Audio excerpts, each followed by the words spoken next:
And gentlemen, it is the world's wokest warrior, primitive sided, borderline, minded, Tony Tone Deaf, rocking with you. I want to welcome one and all to the Clown World Review. It's that time again, the Monday Night War Retrospective, Week 76, the days of February 10th, 1997. Oh yeah, Thursday, Raw Thursday, February 13th, 1997, a special live Raw, 2 hours long, second week in a row, and we are less than a month away before the great transition, before Raw gets its pronouns, which is the War Zone and Raw's War. So, looking forward to that.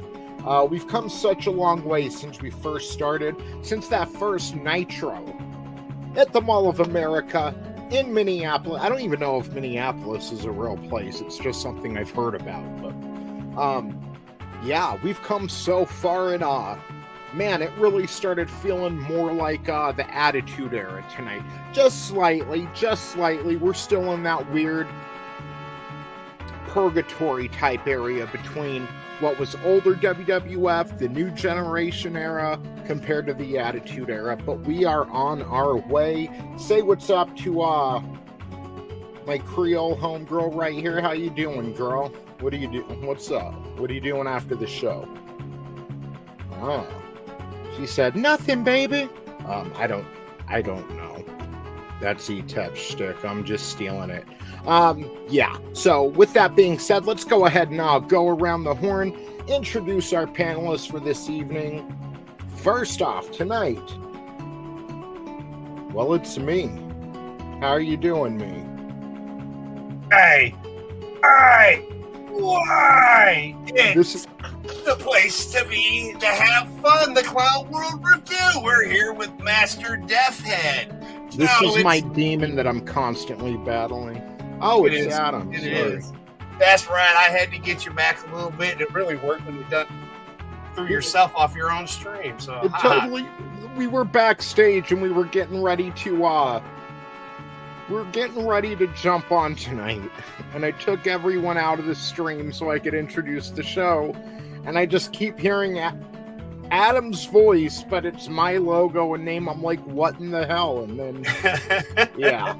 Because we're sharing the love. I seen what you did to me on Vinny, and I had to get you back in again. It's nothing but fun here with the Clown World Review. If you're not here, I hope that you're having fun, but you're never going to have as much fun as we're about to have right here tonight. What? Yes. Always a good time. Thank you for joining us tonight, Adam. Thank you for having me. Yeah, dude, definitely. It's going to be a blast tonight. Next up, he don't sparkle, but he sure does shine. Mr. Etep Wokuian, how are you, sir? Hi! I'm good. It's good to be here. I'm still going in. Yes.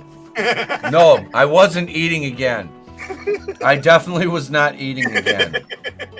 I'm definitely not sitting here with a box of Cheez-Its next to me because I'm a disgusting fat body. Cheez-Its are bomb, but I just like original Cheez-Its. I like the extra toasty for a little bit, but they got a little weird. I just like the original ass Cheez-Its. Yeah. White cheddar. Okay. I like the white cheddars. I'll eat the hell out of a box of the original ones. But hey, I'm Etep Wokuian. I'm not always high, and I don't always talk about food, but when I do, it's usually delicious. But no, it's good to be here, man. We got a, goddamn it, Parrot Head. Hail, Parrot Head, baby. Hail, baby. Parrot. You crazy son. And I saw Brutal Morningwood. I got to give a shout out to Brutal because he got his kazoo in the mail today. And I checked his video out and I left a comment on it. Dude, I appreciate the hell out of that. Let me know if you want some more of those Pete Daddy dollar cards.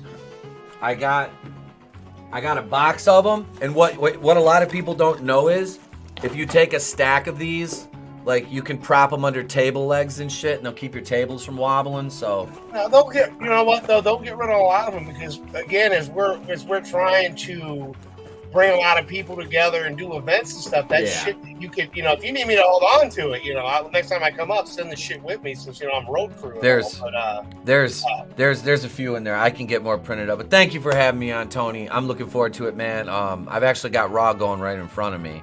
If Peacock didn't just stall out, but that's what she said. That's, dude, sometimes the cock doesn't work, and then for everything else, there's me. Let me tell you, I was like deathly ill when I was like 14. I had some kind of messed up stomach bug. Couldn't eat for like a day. Mm-hmm. And then finally I woke up from one of my mini naps. And it's always worse when you wake up. You feel nauseous as fuck. You know? Oh, yeah. You can't help but take naps because you just want to sleep through it all, So, wake up, and finally I wasn't feeling as nauseous, and I fucking killed like an entire box of Cheez-Its, dude. And since then, I'm like, this shit right here, this is the business. So it holds a special place in my heart. Cheez-Its are delicious, man.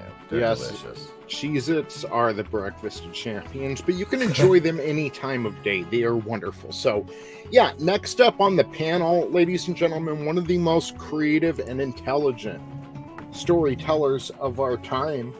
Hail another monster. Great to see you.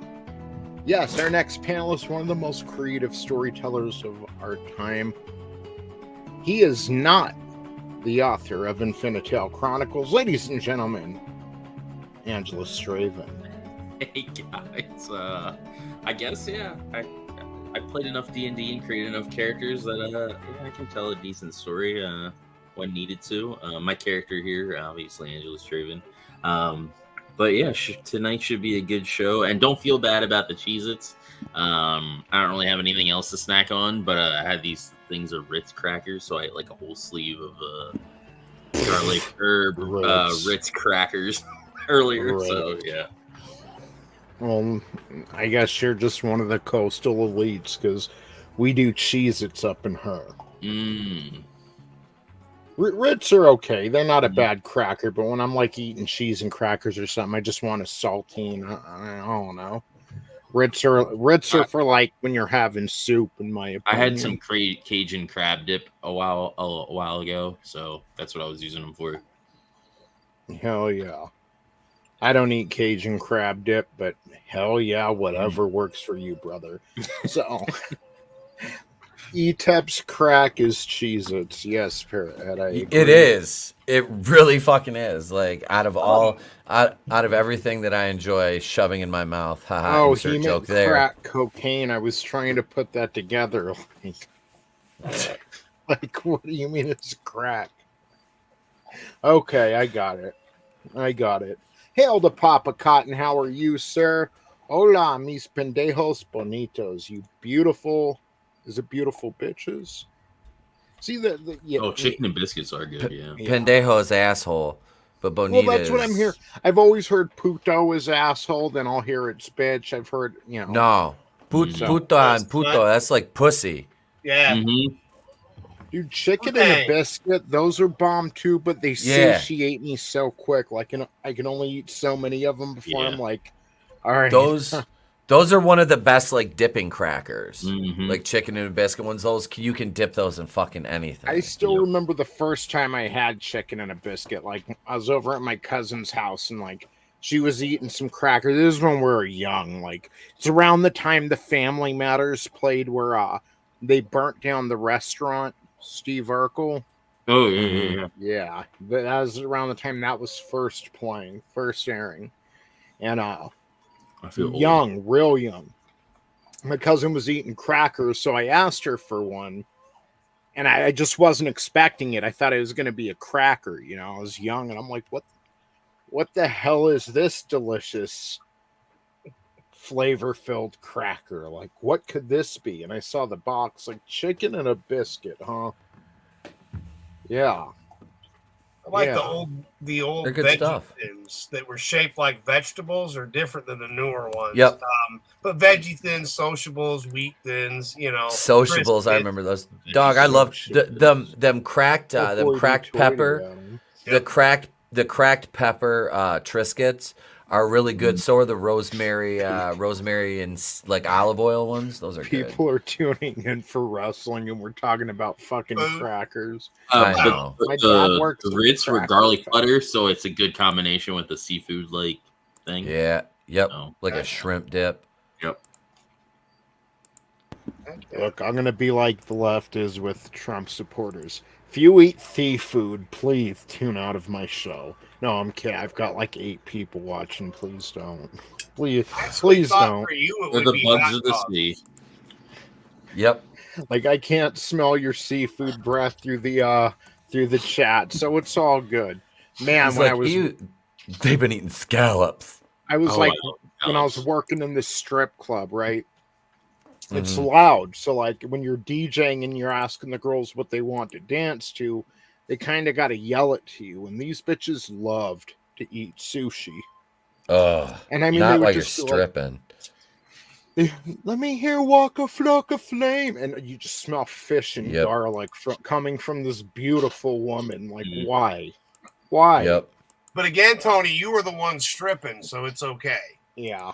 I did mean, everything in that club except work the pole. And I tried after hours. Like, I'm like, let me try. That shit's hard, man. Like, man. You're still No wonder sexy. why those witches have bruises up and down their body. Like, holy shit. Yep. But Dude, hey, I dated one. I remember. well, there is 4 white guys on the panel. Yes, it's toxic. But Mhm. crackers are topic of discussion tonight. Papa Cotton says from Monday Cheez-Its. God damn it, Extra. Papa. Extra toasty. Ew. Extra toasty. So, yes, ladies and gentlemen, we've got quite the Raw tonight. Raw Thursday. We're also on the way to Super Brawl over on Nitro. Roddy Piper is in the house again. So we'll jump into all this, I guess, now. Hail Judas Goat Barbecue, great to see you. Yes, I am sexier than AJ Styles. What kind of professional wrestler puts his family first and then actually makes it? Yeah. None. That's a shock. He's like, my family comes first and my wife's teaching job comes first. What are you fucking stupid? It's like, you do realize you're supposed to be cheating on her, right? Alan, Like, what the whatever fuck your is wrong fucking with you? name is. Yeah. Ladies and gentlemen, so we'll get into Nitro first. Usually we go back and forth with them. Thing is, they're not head-to-head tonight. So, and even with that, let's get into these ratings real quick because, you know, Nitro definitely got a boost from running unopposed. They were up 0.7%. They were 3.1 last week. This week they were 3.8.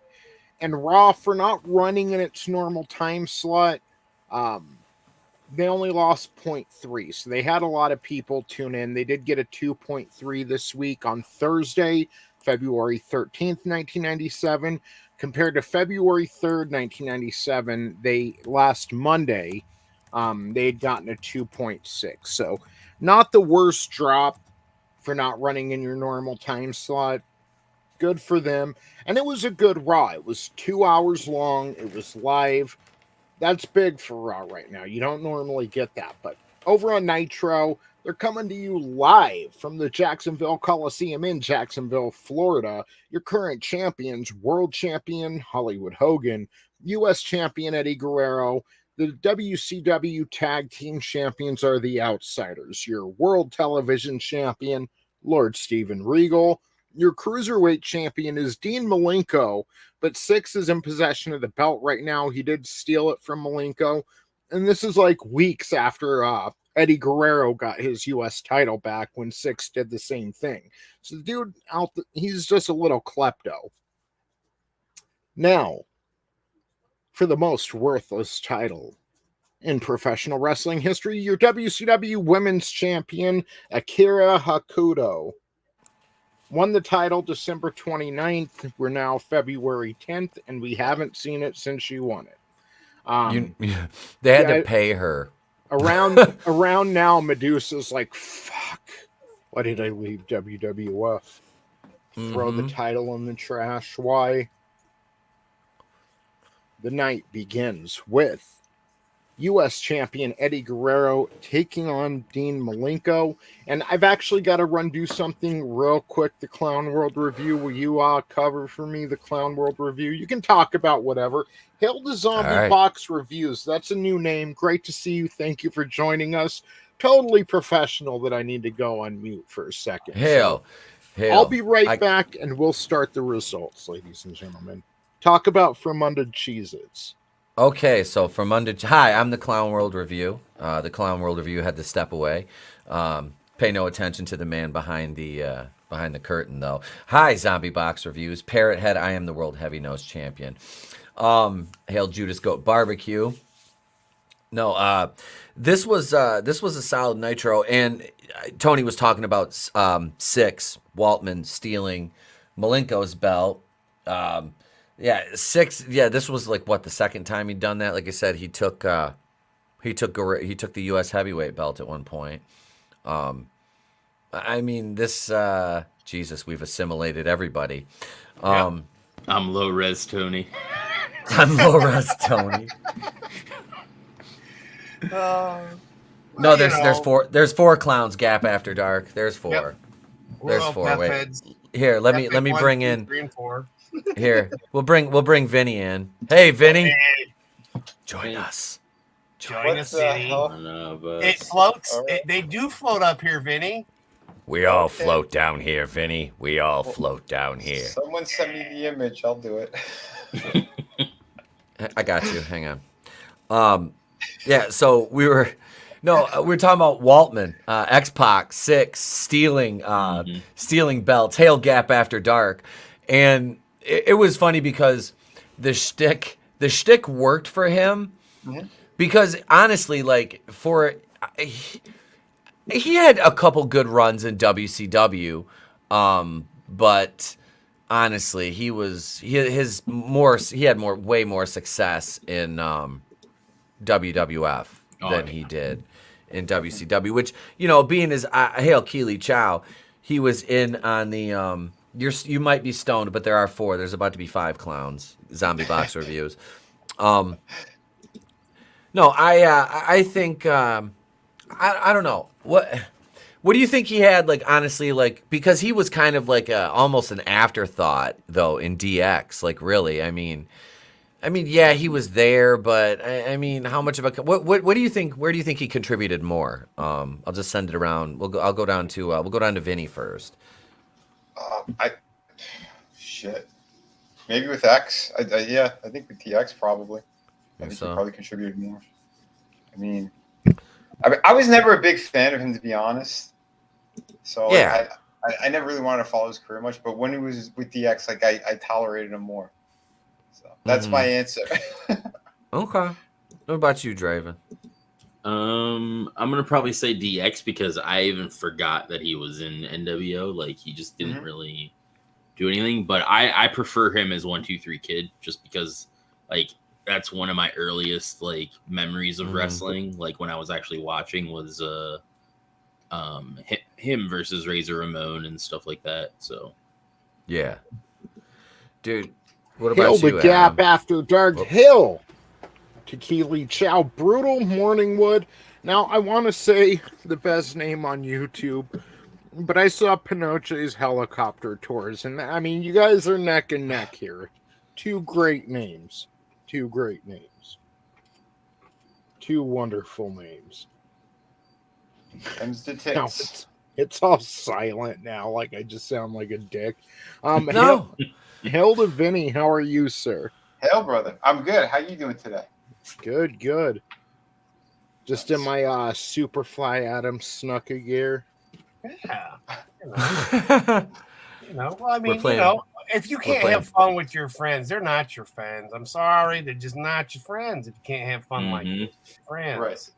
They're gay. I mean, what? Yeah. I bless the rain down in Africa. That video. I was fucking turning blue in the face. Yep. That was one of the funniest things I've seen in a very long time. Hey, I was Phantasmagorical, great to see you. Check your email, Vinny. Yeah, I twittered it to you, Vinny. Oh, okay. I was You're gonna say I good. just sent it to you. Yep, you're good either way. Either one, you got it all, baby. We took care of you. Yes, brutal morning with those helicopter tours are a swinging good time, but you have to be a part of the club to actually experience them. So you'll definitely be jump jiving, wailing. Sentient Dildo is another great name. Yes, Barry. Yes. Frankie, We call that a shake weight. With the cool mist afterwards. Yes. Here is some cab fare. Hail to you, Frankie knows. Yeah, hail to everyone in the chat. Thank you for all the support, especially Papa Cotton. Your empathy keeps us going, sir. Yes. Yes. Yeah, hail to everybody. And again, Phantasmagorical, it's great to see you. Yeah, and let's jump into the results. So again, Nitro and Raw didn't go head to head this week, so we'll bust through these Nitro results, then we'll shoot over to Raw Thursday, and then we'll take a look at In Your House Final Four.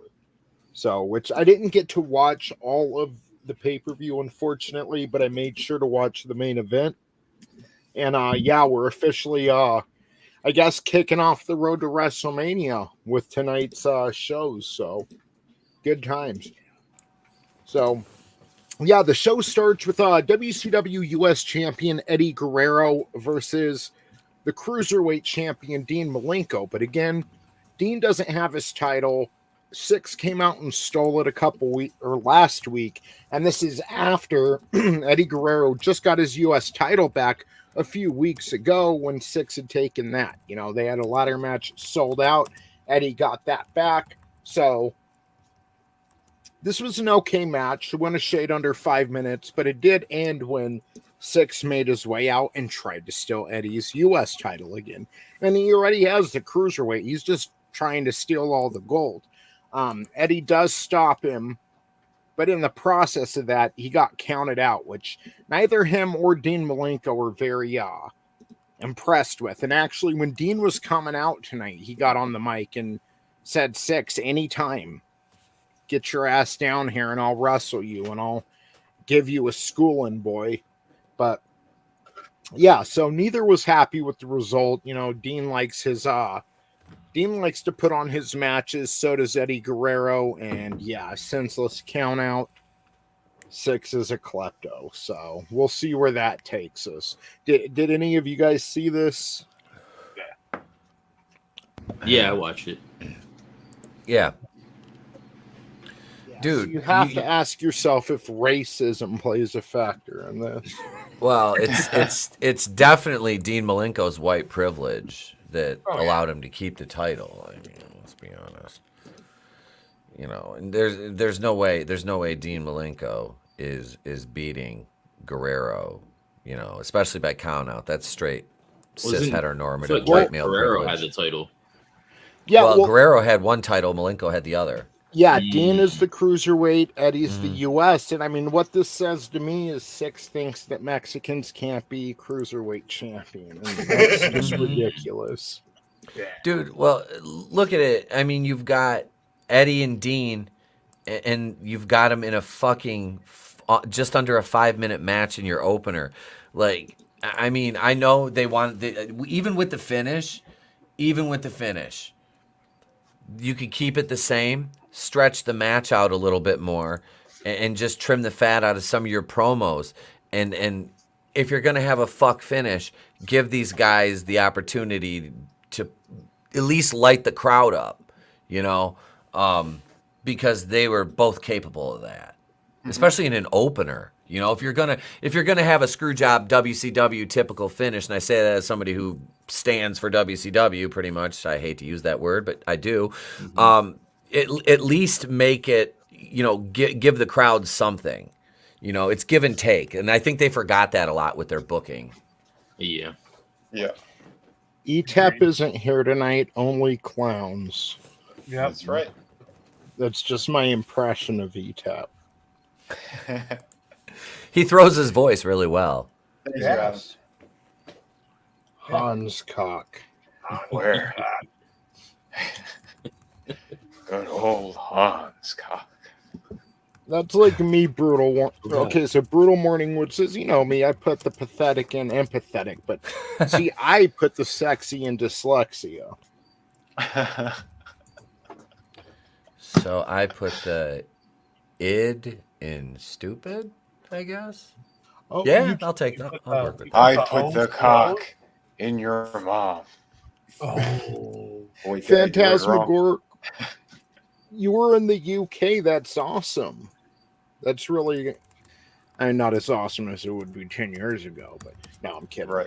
That's awesome. You were overseas. I've never got to visit the United Kingdom yet, but that's cool. You were over there. Neither am I, but I should. Hope you had fun. yeah. Yes. Long Yes, like the yes. queen, Yes. the new queen. Phantasmagorical is our queen here in the Monday Night War retrospective. I'm getting confused now. Is Tommy here or not? Well, let me tell you, brother. I got Fuck so Century Link. excited. Fuck CenturyLink, brother. I'm so confused right now. Yeah. Hey, I'm Chris Fisk. I'm Chris the Fist. Checkmate, My voice FBI. is going out. Yeah, I'm getting you back. You know, I'm doing it on your channel. That's the best part for all the fun you've done, and I loved it, Tony. You know it because I messaged you. That was great. But yeah, a lot of fun. Nothing but love here for the clown. Right now, Wait. this feels like Etep. No Way Home. Yeah, everybody's pointing at each other. Yeah. Yeah, Keely Chow. So I want to switch to my avatar, but it's just going to make it more confusing. Damn it. Damn it. Join us. Tommy, switch to the clown. We could have the full 5. Yeah. Is that really Tommy? It's that the clown world. Who is after that? all. Okay, there we go. Is that Draven? All right. Yes. I'm even fucking Totally confused. Tommy, Well, that's brother. because you're high. It's all about gay. I'm not that fucking high yet. No, not that, but at least you're not. I feel like I am. drunk. I'm not Saturday. I'm not me on Not Saturday night night's main high. event. Oh. Yeah, I'm hey, sorry, don't Tony. You started don't- it, and it's fun. don't let me eat fucking 4 200 milligram edibles in 3 hours again. Yeah. Ooh. So Let's Keely not do Chow, that. Tony Khan has a lot of hard lessons to learn, and I hope he learns them because regardless of how anyone feels about AEW or WWE or this or that, it's always healthy to have options in any industry. You know, Especially if competition, Tony. Yeah. yeah, Mhm. like imagine if the comics industry, for as much shit someone can give Marvel or DC or any other company out there, Image Honestly, or whatever the fuck the Yeah. name is, like just imagine if it was just Marvel or just DC. That's not healthy. So I know you know- people say just enjoy wrestling, but like right now is pretty good time to be a wrestling fan because there's so many promotions going on around right now that your options are pretty much, I want more almost Jim endless. Crockett. Yeah. I want more So- Jim Crockett. That was a really good show, Ric Flair's final match. So hmm Yes. The set was. I loved how they did the interviews right Yeah. at the set by ringside. It was. I love those old shows. The feel of those shows like that. Yeah. Oh, I know what yeah. they're doing. They brought that great, classic feel back. Oh, yeah. We should have Some- more of that. Speaking of Jim Crockett with Brian Pillman Jr., I forget where it was that I seen it, but they said they should have him team with Mox and do like the what was it, the thing they did with Pillman, like the Unhinged or whatever. Do Yeah. like something like that with Mox because it would fit, and then kind of like Mox could teach him and kind of let him Mentor become him, yeah. mentor him and get him to come into his own, and just get rid of the throwback gimmick of Varsity Blondes, which that's really what that tag is, just a throwback. that would be Oh, pretty yeah. cool. Tree Rock, don't ask me. I don't know. I just got here as well, and yeah, we're in the We- clown verse right now. We are the Borg. Yeah. It was either that or we're all going to be Tommy and got assimilated. Yeah, right. Send in the clowns. This is Clown World after all. Did you see? Tree Rock said, "Send in the." Wait, was it Tree Rock Creation said, "Send in the clones"? We're in the Ta-Nehisi verse, so all white people are clowns. Yeah, motherfucker. We're in the Death Head universe. Kill the white man. Mama Oopa Boodle or whatever the fuck. That was a good part of Private Parts. That was a that was a fun part of the Howard Stern movie. It was a big bag. I'm glad you had fun in the UK, Phantasmagorical. I need to get out there one day. Absolutely. Well, it's still the UK, that is. Yes. Thank you, Zombie Box Reviews. Yes. So, rumor has it that Vinny's Hans Cock videos are great. Yes. Yeah, remember that. Mm-hmm. Rumor has it that Hans Cock will be getting fired from Lucasfilm soon. So just keep that in mind. Take it with a grain of salt. Keep it in mind. Yes, take that with a grain of salt. Remember, you don't have to take it with anyone else's cock. I am the source. Hans Cock.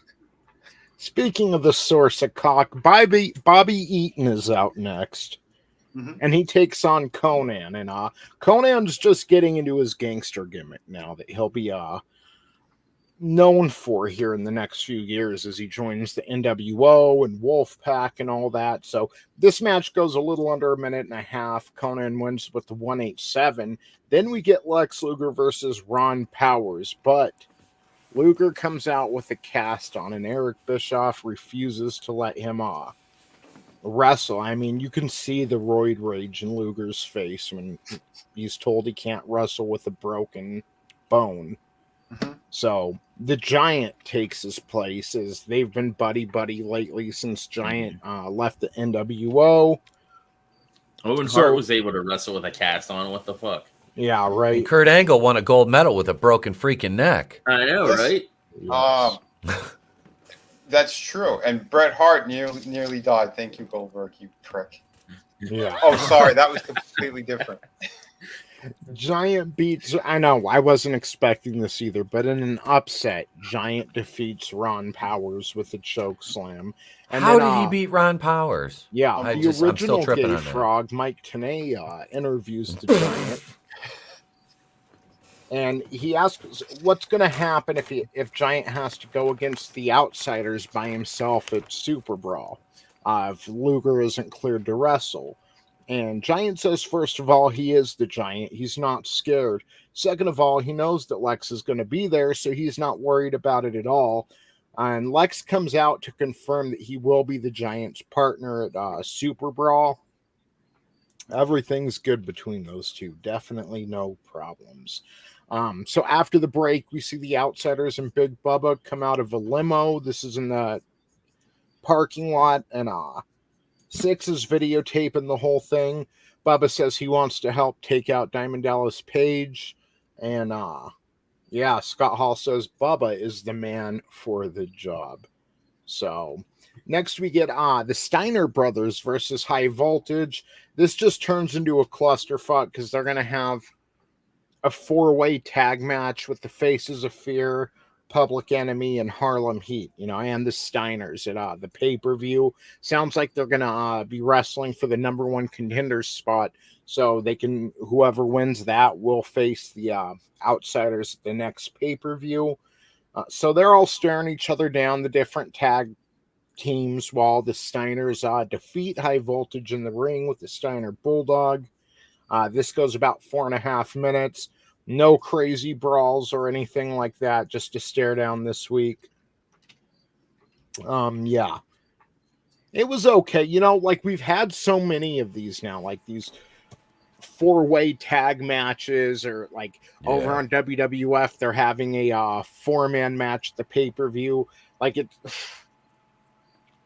They treat it like such a big deal in this day and age, and now when we get that, we're like, fuck, another 4-way tag match. Shit, going back when they were building and hyping that shit up, I was like, oh yeah, dude, that is kind of exciting. Yeah. Even now, I don't know. But not about the current shit. Just about what we've been watching here with the retrospective. Yeah. Yep. I don't know. It had more weight to it back then.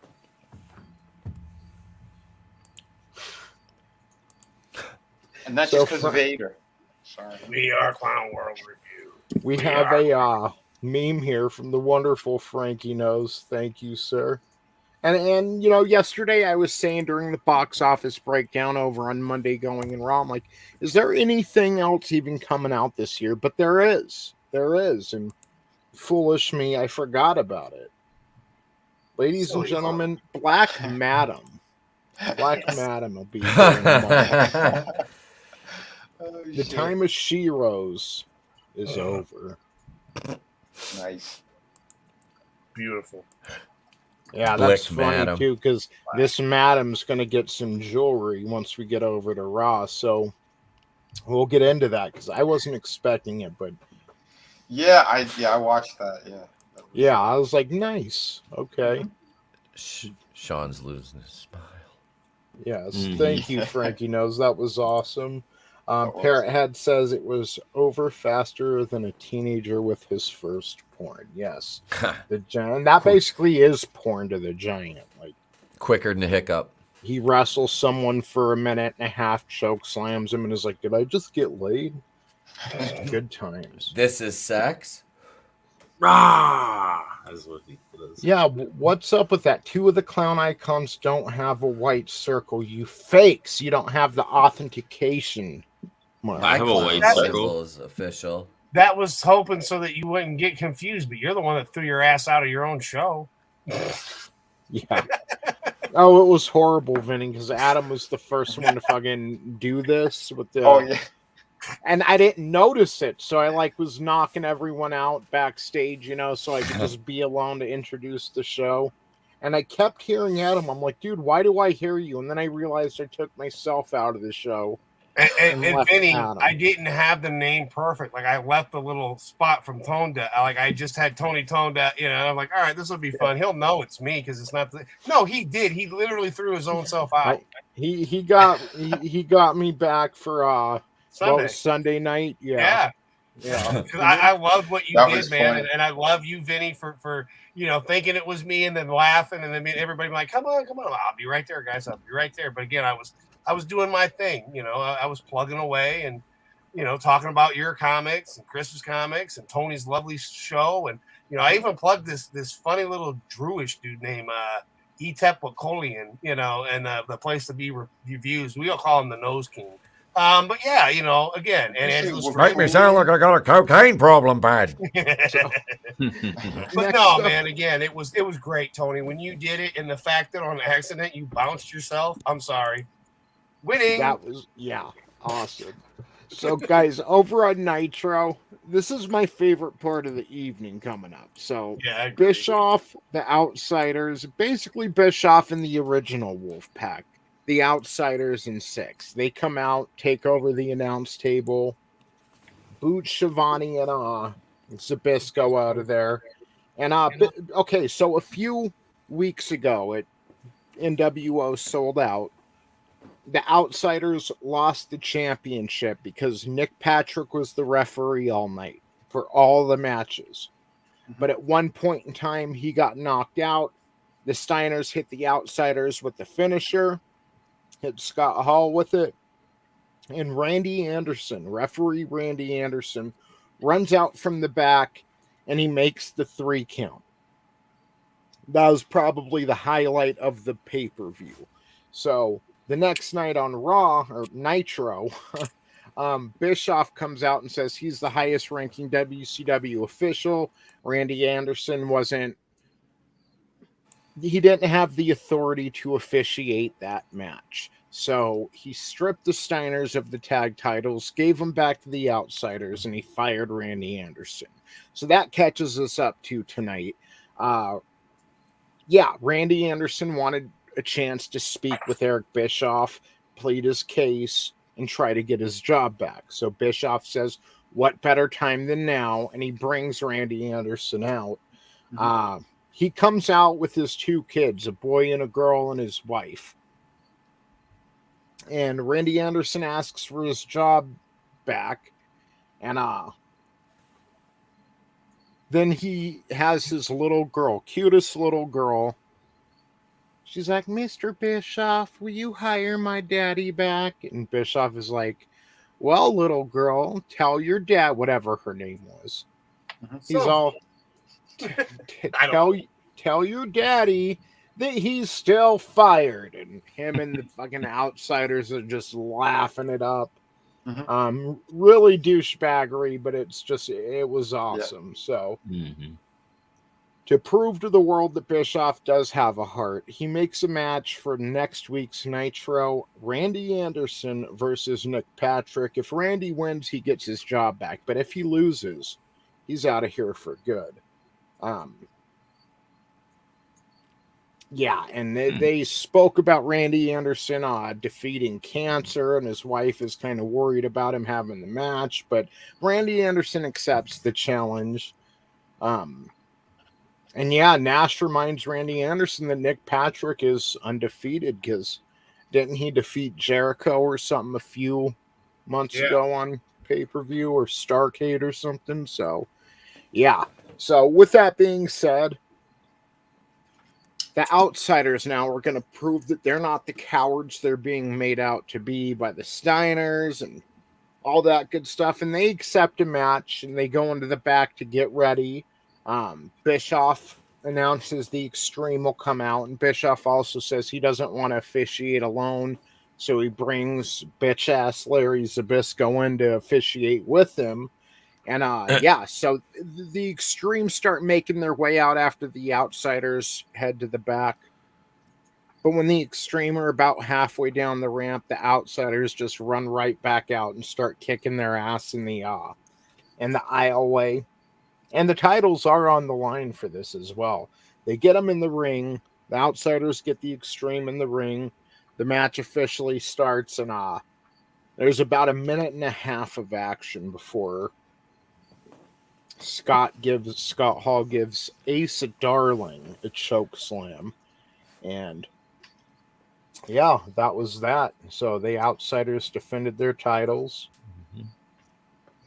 Good times. Next we get scared though, Tony? Weren't you scared that they were gonna lose? I was scared. I was so scared. Well, look, man, it wasn't booked very well. They should, Well, speaking about not being booked very well, we get another overplayed card in WCW. See, this works if you only do it like once every few years, but when it's every other fucking week, like Nitro does, it gets.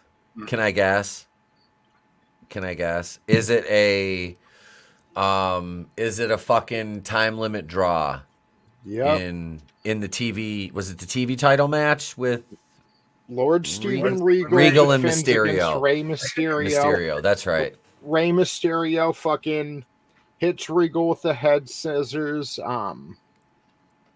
Then he rolls Regal up. 1, 2, the bell rings. Regal's now for a 10-minute time limit draw, even though the match was 6 minutes and 56 seconds. Regal screaming, "That was only a 2 count. That was only a 2 count," and screaming like he didn't pin me. And then the ref hands him his title and time limit draw. Like, guys, you do this every other fucking week.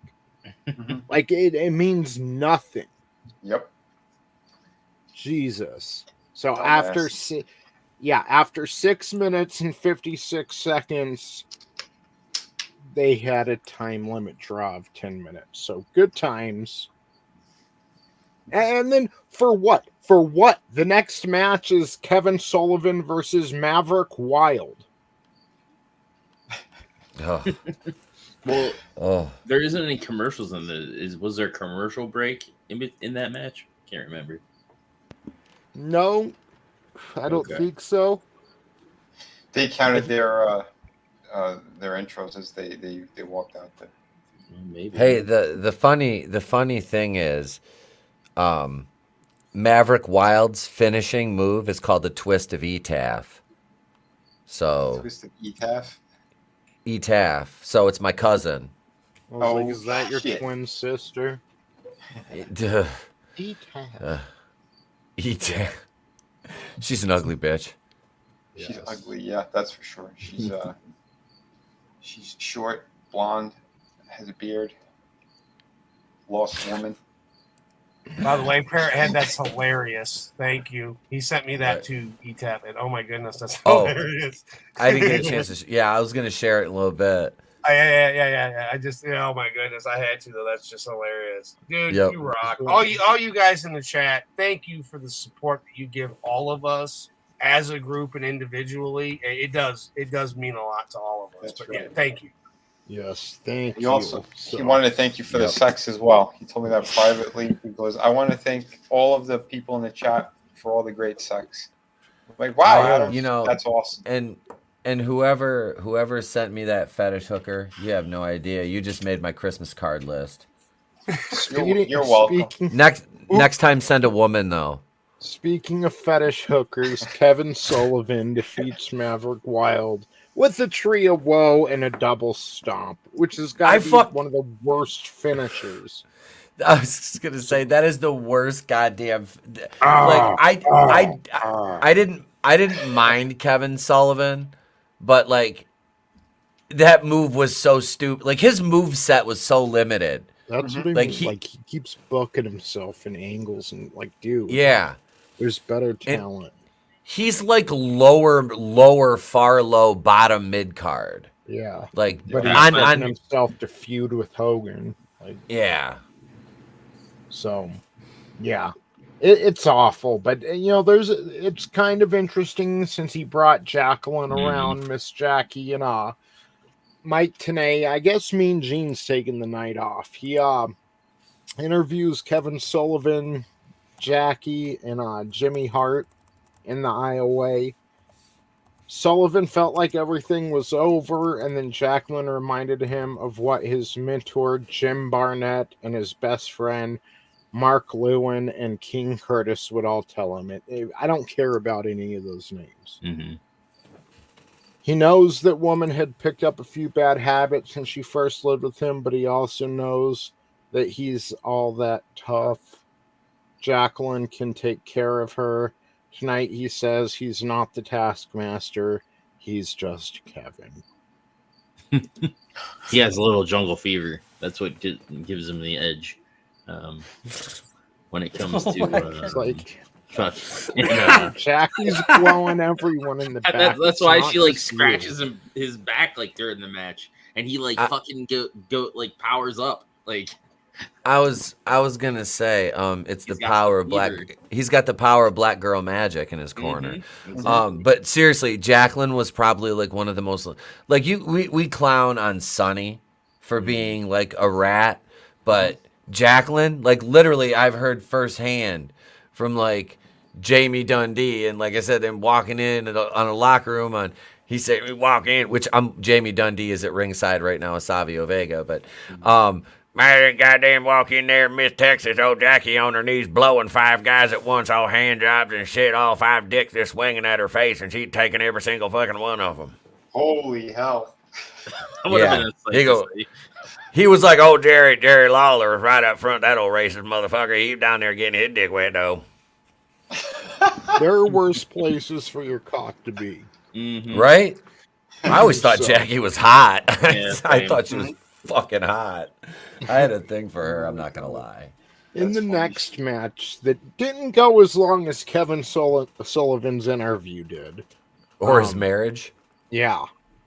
2 minutes and 27 seconds. Hugh Morris defeats Alex Wright with the no laughing matter. Hurrah. In Hugh's defense, dude, I was always impressed when he did that moonsaw. You know what I mean? Like, yeah, because he's a big cat. Like, and still think Kurt Angle had the best one in the business. Oh, dude, he was like. When he went over, like, oh man, his shit was pretty. But I'm not gonna lie, I like Hugh Morris. As you know, I know Bill DeMott's an asshole, but I always liked this. Like Hugh Morris kind of when he Yeah, when he broke away from Sullivan and shit, kind of. I know they're still kind of loosely doing the dungeon thing at this point. Or the First Family or some shit like that with, is it Jimmy Hart? But, ding! Now I lost my train of thought. Fuck you, phone. Yeah, Hugh Morris, he was always, he didn't get as much as he probably deserved in the business. He was talented. He was talented is what I'm saying. He was far more talented than a mid-carder, but his gimmick wouldn't take him any farther, and that's nobody, you can't teach that.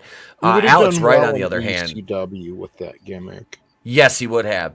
Alex Wright was another guy who, like if I don't think they ever should have made him Berlin. They should have left him as Alex Wright and actually given, like, he's like a TV title, like, kind of guy. You know what I mean? He had it, I think, once or twice, but the dude could work. He did. He's like 6'5", I think, and he was like 210 pounds. He's like me, but like 2 inches bigger.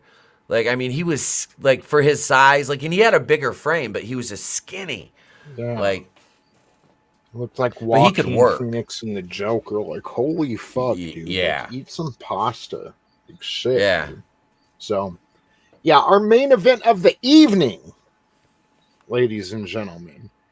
The actual main event's an interview because Roddy Piper is here. But the last match of the evening, Chris Benoit and Steve McMichael with Woman and Deborah versus Jeff Jarrett and Chavo Guerrero Jr. This ends when Mongo hits a tombstone on Chavo Guerrero in about 4 minutes. But the real story is basically Jarrett's distracted by Deborah. And when he walks to the back, Deborah almost walks with him. But then she stops. Shut up, Lucy. I've got Brie Larson over here. Sorry, guys. So nobody wants you to do it again.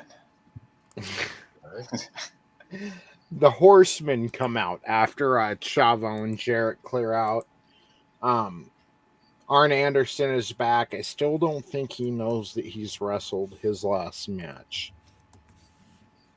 Yeah, so Arn Anderson talks about the recent happenings with... Did we skip over...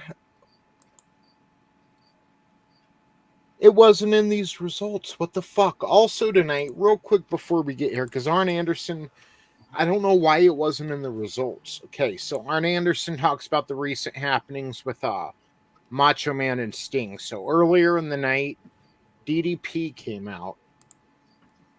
If you remember last week, after his match, the Outsiders came up front to the entryway, and they were staring him down, and they had lead pipes after they beat down Lex Luger. Mm-hmm. So then nobody knows what side Sting is on yet and what's going on with Macho Man, who's been following Sting around lately. Yep. So the Outsiders are on the entryway with their lead pipes. Then DDP looks to the left, and in the audience to his left is Sting. And then to his right in the audience is Macho Man. And as far as DDP is concerned, he's surrounded. Mm-hmm. So he grabs a chair. Sting disappears. Then Macho disappears. And then the Outsiders leave. So this week, DDP comes out. And this is after the first match. I don't know why it's not in these results I'm reading. Sorry about that, guys. That's okay. DDP comes out with a chair and says he's never been accused of being the brightest guy in the room, and talks about, him basically turning down the NWO. Mm-hmm. So he sits and waits in the chair. He says, if you plan on doing anything to me, come do it now. And he sits down in the chair. So then Sting and Randy Savage show up in the crowd, and the crowd erupts. Savage and Sting make their way down to the ring, and DDP sitting in the chair in the middle of the ring, and fucking Macho Man takes the bat, Sting throws it to him, and Macho Man taps the chair a few times, and then whacks the back of the chair. Not too hard, but hard enough to make DDP jump up like, what the fuck? Mm-hmm. So then Macho Man throws the bat back to Sting, and Sting is pushing DDP in the chest with the bat. He fucking pretends to hit DDP, and DDP is now in the turnbuckle, and Page kind of tries to, not even defend himself, but almost cowers in a way. He puts his hands up over his head like he prepares to get hit with the bat. Mm-hmm. But Sting stops short, and then he throws Page the bat, and Sting and Macho Man both turn around with their arms out how they've been doing, and gives Page a chance to hit them. Page doesn't do it. He throws the bat back to Sting, and then Sting and Macho Man leave the ring. Yeah, So, I was getting so tired of that. They did it with like everyone. Yeah. Mm-hmm. It was getting so stale so quickly. I'm like, all right, is somebody gonna eventually fucking hit him, or could they just stop doing it? Because it's right. I think it's they're doing it to test loyalty. I assume. No, I know, but every yeah. freaking time. I mean, yeah. At least have one of them try to hit him or something. Progress the story a little while you're testing loyalty. Because they just kept dragging it out. That's what was painful about it. Because there's other shit that should have been stretched and they didn't. Like they had wasted opportunities, and then there's something like that. They kept doing it and doing it and doing it. Yeah. Yeah. It's like, come on, jump off the second rope already and break your leg. Yeah. And I have half the brain that you do. And I had to put that up today. Sorry. This has to be a low point for the Horsemen. But I mean, they're literally out there. Arn Anderson is out there talking about what Sting and Savage is doing and the outsiders attacking people. And then they finally get to their storyline, the only storyline they're really involved in. Two. They've got Jeff Jarrett and Deborah, and then they've got Kevin Sullivan and Benoit. Mm-hmm. And that's what the fucking Horsemen are up to these days. Yeah, it's weak. Yeah. They talk about Jeff Jarrett catching Deborah's eye. He says the last man who caught Deborah's eye once Mongo found out.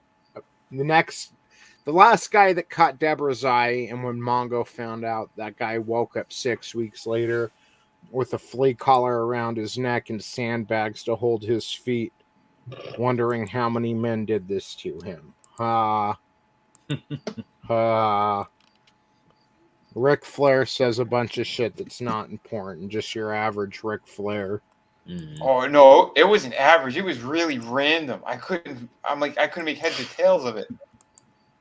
Even Mean Gene was like, he just started like laughing. Okay. Yeah. So it was one of those. Was it? I can't remember. Was it? I didn't see the promo. Was it one of those? Did he have a stroke promo, like one of those where it's like he looks like he's gonna have an aneurysm? Yep. The Horsemen just feel out of place at this point for me. Yeah, and Bischoff did that to him. Like it becomes a storyline in a couple years because Flair's going to end up leaving in about a year and sues WCW, and then comes back, and him and Bischoff have an on-air feud, and they bring it up how Bischoff basically treated the Horsemen like they were nothing, and this is part of that. Yeah. Yeah. You definitely get that vibe. Yeah, he totally disrespected Flair. Yeah. He was nasty about it. And they I think could have had them as like, they could have switched those guys like babyface and had them go up against like the NWO or something with Sting, and had like a and that's part of the salt on the wound of Kevin Nash making fun of Arn Anderson in a few months, because it's like if they were at least booking them correctly or something, like it wouldn't have been so bad, but they're treating them like jobbers and then making fun of them on top of it. So, and then not just making fun of them, but making fun of their real life issues. So, yeah. Boring fucking promo. Deborah reminds Mongo that she loves him. Something about Benoit and Sullivan, and He'll treat woman better. And then it's main event interview time. A main event interview. Something worthy of your time. Roddy Piper makes his way out to the ring. Meanwhile, Hollywood Hogan is in Hollywood, getting beamed in on the fucking Turner-tron. Yeah, not that, like, last week I think was better when he brought his kid out. This week, Piper calls Hogan a coward for not being in the arena tonight. Piper tells Hogan that he was forced to break a promise to his kid when he said that he was done with wrestling, and that makes Piper angry. Hogan responds by calling Piper a liar, saying he showed his son Colton doctored footage of Starrcade. Really came off like a Democrat here, Hogan did. He also questions Piper's integrity for attacking the highest ranking official in WCW, as well as Hogan, the world champ, from behind last week. Hollywood said he doesn't have time to be at every Nitro because he's got multi-million-dollar movie contracts to fulfill. Piper says he will get the job done at Super Brawl in San Francisco. Hogan says that Piper belongs in a tree because he's a nut. Piper walks out. That must have been the nut line got him. He's like, don't compare me to Walton. You can say whatever you want about me, but if you dare compare me to Walton, those are I'll fight for the death your right to say those things, but I also fight you to death, sir. So the updated Super Brawl 7 card on February 23rd in just 2 weeks. Your main event, Hollywood Hogan defending the world title against Roddy Piper. The world tag champions, the Outsiders, Scott Hall and Kevin Nash, defend against the Giant and possibly Lex Luger. Chris Benoit versus Kevin Sullivan in a San Francisco death match. Is there just poop around the ring? And Pat Patterson's trying to violate everybody. Never mind. And syringes. Yeah, poop and syringes around the ring. Good time. And fentanyl, baby. Like, I don't think, like, I get a Texas death match or something, but a San Francisco death match, like, it's a San Francisco death match. We have monkeypox and AIDSies. Rice-a-roni and shit strewn out across the ring. Okay. So, Steve Mongo McMichael versus Jeff Jarrett. The Steiner Brothers versus Public Enemy versus Harlem Heat versus the Faces of Fear. They should. Why shouldn't wait? So wait, you've got the Steiners, Faces of Fear, Public Enemy, and Harlem Heat, and I think it's for number one contendership. Okay, that's what I think. My question is, I would rather have fucking Mike Enos and Wayne Bloom in there than fucking the two. Who the fuck? Jesus, dude. Public Enemy. Public fucking Enemy. Those two, they're fuck. God, they're garbage. I'm like, because the Steiners are cool. So long? I know. They bounce back and forth between that and WWF a couple times until the fucking acolytes just beat the shit out of them. Yeah. Like, we're done. Yeah. Their first night, too. Yeah, they were like, they didn't want to do the spot, and they're like, oh, you don't want to do the spot? Okay. We don't want to do this? You don't want to do the job? Yeah, well, you're going to get your fucking asses beat, and you're never going to fucking work here again, you little shits. And that's basically what happened. So, we also have the Cruiserweight title on the line. As champion Dean Malenko attempts to defeat Six to actually get his physical title back. But the match of the evening, Diamond Dallas Page versus Big Bubba. Yeah. DDP versus Big Bubba. It's like he's in WWF, this type of booking. Holy shit. Mm-hmm. Right. Yeah. Hey, you can fucking have Ray Traylor. So fuck them for fuck WWF for how they treated DDP. Even Jim Ross. Oh, the only guy in WCW who got a break was Bill Goldberg. Like, yeah, we know how you think of DDP, guys. Thanks. He's a fucking tool. Yeah. Bill Goldberg. Fucking JR. You get another stroke. Booker T, hair done by Whoopi. Shane McMahon, still a pussy. Oh, son of a bitch. Son of a bitch. Sid looks like he's trying to violate Bret Hart right now. Where? His guy. Eric Bischoff is a no good, lousy son of a bitch. Hey! Come on, you son of a bitch! You son of a bitch, don't you hear me? That son of a bitch! Does he have no conscience? Does he have no heart?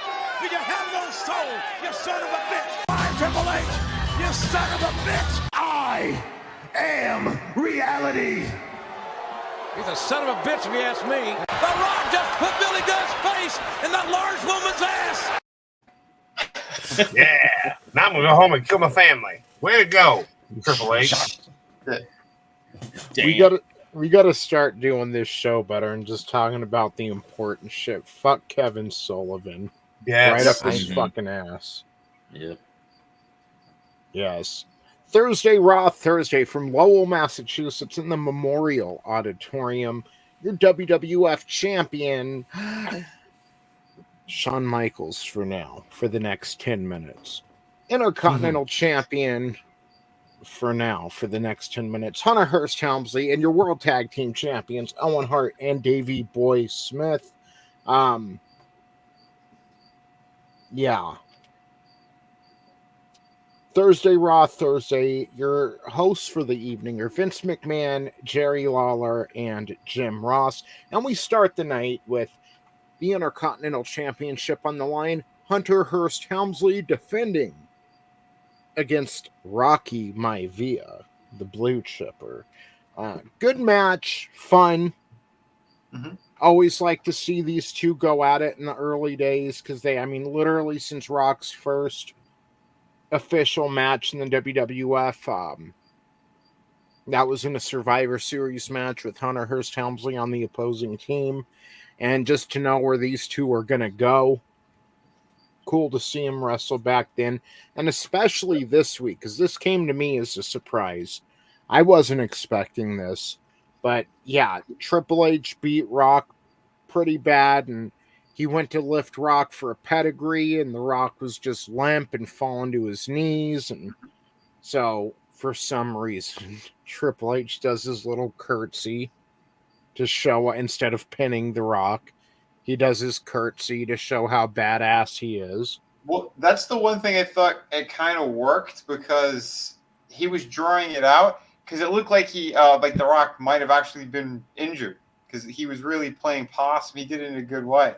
Yeah. So I'm like, oh shit, did he hurt him? I'm like, I'll rewind it in a second. Let me just see where it's gonna go, just to double check. And then the surprise roll up, like that was good.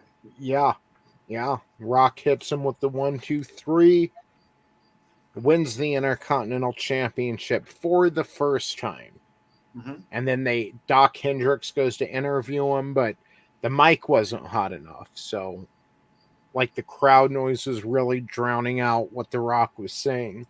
Yeah. But something about his grandfather and yada yada. Then he threw the title around his shoulder. Then a fan went to rip the title off. If you guys caught that, and he fucking barely held on to it. Yeah. When he touched it, he had it for a second. Yeah. Almost got that shit jacked. Poor Rocky. Next, we get the Monday Night War retrospective debut of the Headbangers.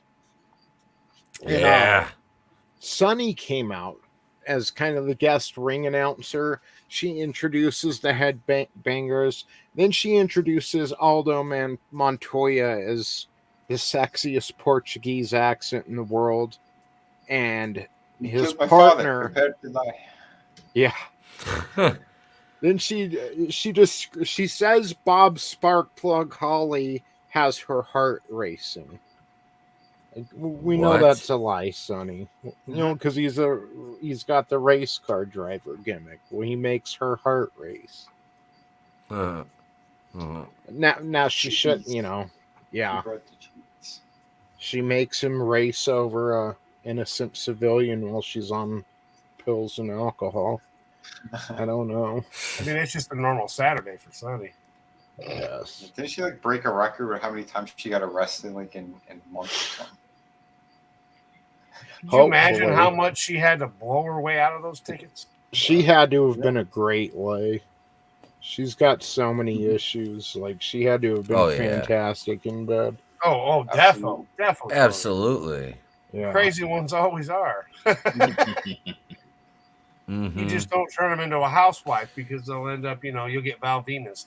Parrothead is asking Doom Tap, when will Sonny be indicted? Sonny will be indicted very soon, my friends. Her lawyers keep trying to use stall tactics in the form of injunctions, but what she doesn't realize is she can't pay for her legal fees on that sorry-ass OnlyFans. They're busy She will be indicted before Christmas, my friends. They'll get back to her after they're done with all the Republicans.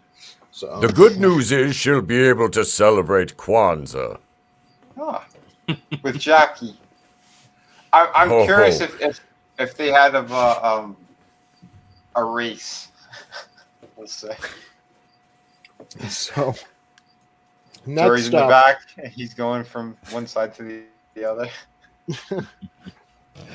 Puppies! Woohoo! Yeah. I got another stroke. JR. Next, I wanted. Oh, sorry. we get one of the more memorable moments in WWF history, especially when we're speaking of the Heartbreak Kid, Shawn Michaels. And they really try to play it off as a knee injury here and that Shawn might not be back in the ring. And I think this is, what happens less than a year from now is kind of karma for this. Yeah. What was the real reason behind all this? He didn't. So the plan was WrestleMania 12. Bret Hart put Shawn Michaels over. Shawn wins the title for the first time.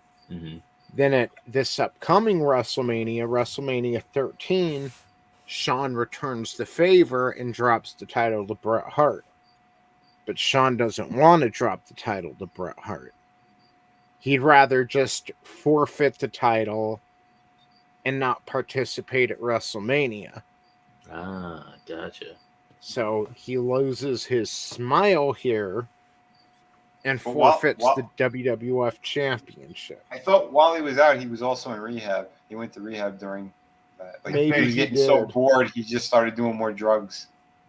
Yeah. Yeah. Maybe he did go to rehab, but yeah, he's a few years from actually getting sober.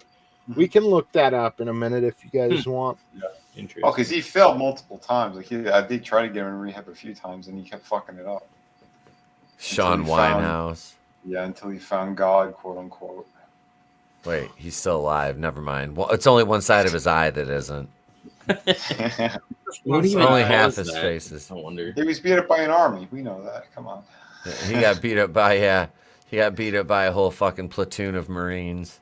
It was a platoon of clowns. That's why he lost his smile. It was awesome. Exactly. Honk honk. I mean, honk honk. Yeah, so I guess he did tell Vince that his knee hurts and he probably shouldn't be wrestling. So Vince sent him to a doctor.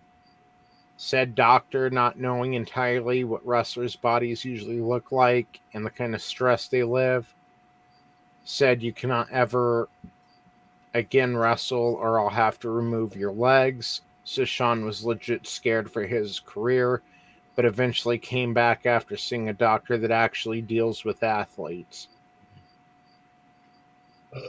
Yeah, that sounded so fake. What? Sounded so Shawn Michaels. So, yeah. Holy drama queen. Right. I couldn't stand that motherfucker for that reason, too. Even this segment, like, normally I'd be, like, laughing and shit. I'm like, he couldn't even sell it. I lost my smile. I lost my smile. Keely Chow lost his smile on the casting I think that's the couch. line that made it like Poor guy. cringy. Like if he wouldn't have said that and just been like, my love of the business is kind of like, waned. Yeah. And I need to just take a step back. Like it would have been more. But that'd make the brand look bad. Like a month before WrestleMania, Mhm. like, yeah, I'm not really in. I'm just not that into you anymore.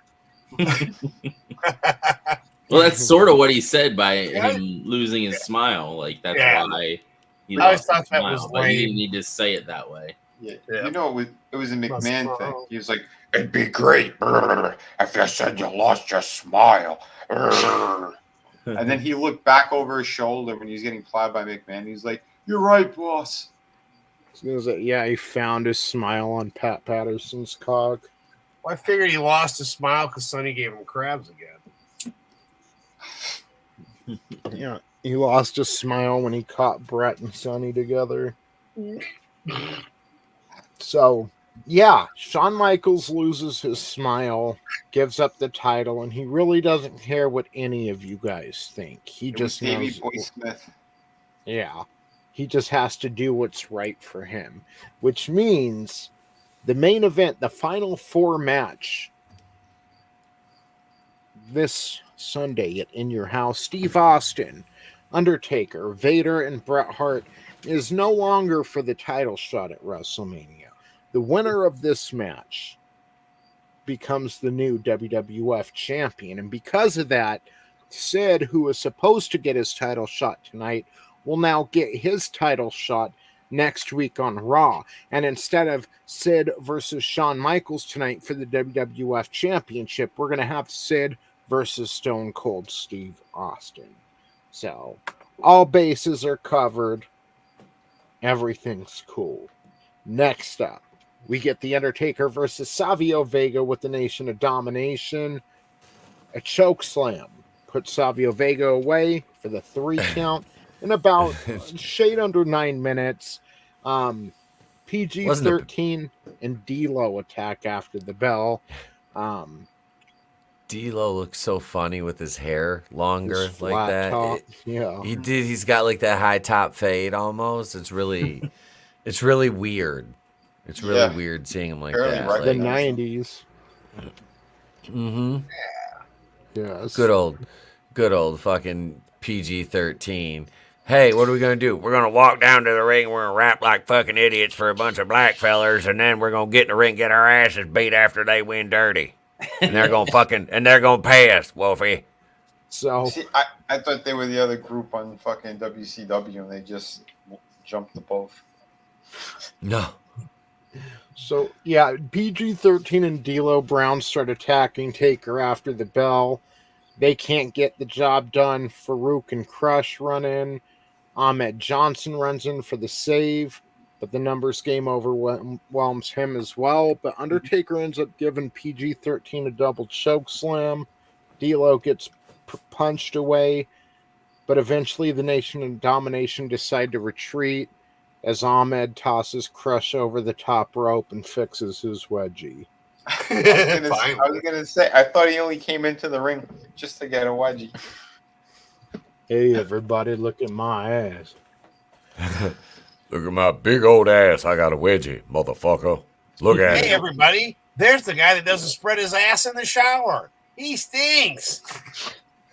Constantly with a wedgie up his ass. So next, we get the actual interview. Doc Hendricks interviews Gorilla Monsoon, who mentions to be fair to everyone concerning the title. The winner of the Final Four match will be WWF Champion, and Sid, who deserves the title rematch, will get that against the winner of the Final Four match on next week's Raw. Next up, we have Psycho Sid. I said Psycho Sid. I said Psycho Sid. Well, the skeptics and all the people have a little bit of... Let me do this again. Oh, it's live, pal. Psycho Sid versus Stone Cold Steve Austin. That's a lot of S's. Psycho Sid? Mm-hmm. Yes. Because I'm the man and ruler of the world. Quick. He's cutting a promo. Put his music on. Yeah. I walked in the man. You can't. I'm gonna leave the man. He can't cut a promo without music. Jesus, we need to distract from the fact that he has no idea what he's saying, despite having been in the business for about 15 years at this point. And the ruler of the world. I am the ruler. And everybody will know when I walk out as WWF champion. Well, Sid, What? you smooth brain insane, Sid. Look, you got a match at the pay-per-view with Shawn Michaels, Stone Cold, The Undertaker, Paul Bear's left nut, and Gorilla Monsoon's urn. Do this again. No, we're live, pal. Fucking Sid. Well, shit. I'm ruler of the world. Uh-oh. Ruler. Ruler? Is it ruler or I rule the world? I don't understand. Which word was that? Let me do it again. I will rule you. I will reign supreme as soon as I finish these here beers. So, this match goes to a disqualification. Winner by DQ, Stone Cold Steve Austin. When Bret Hart runs into the ring and starts attacking Austin, which is just wrong. Stone Cold would never do that to Bret. It's wrong. So, yeah, Sid's pissed off. Bret got involved in his match, so Sid and Bret start going at it while Vince is screaming, this could be your main event in next week's Raw. Spoiler alert, it's your main event for next week's Raw. Yeah. So, yeah, Bret and Sid get into it. They get pulled apart by a few officials, including both Hebners.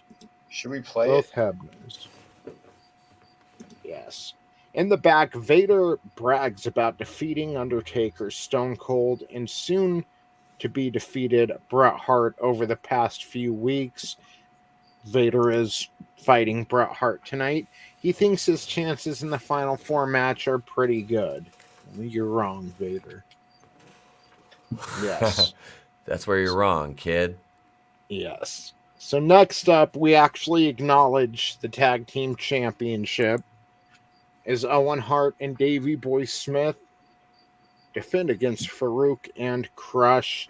Now, you got to think, last match ended in a DQ, so we can't have 2 DQs in a row. And this is a title match, so count out. Well, Yes. you know, that's usually a good formula, right? Yes. Fucking, yeah, so basically Owen gets dumped over the top, tweaks his knee, just like he did last week in the Sky Dome. He doesn't get back in the ring, and like fucking they're in there beating the shit out of Davey Boy Smith, the Nation is, and Owen's just in or outside of the fucking ring holding his knee. Totally faking it. So count out. British Bulldog gets a fucking Dominator from Farouk.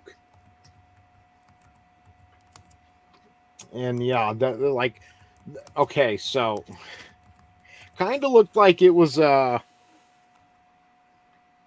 they were poking fun at Shawn Michaels' knee injury, but I don't know.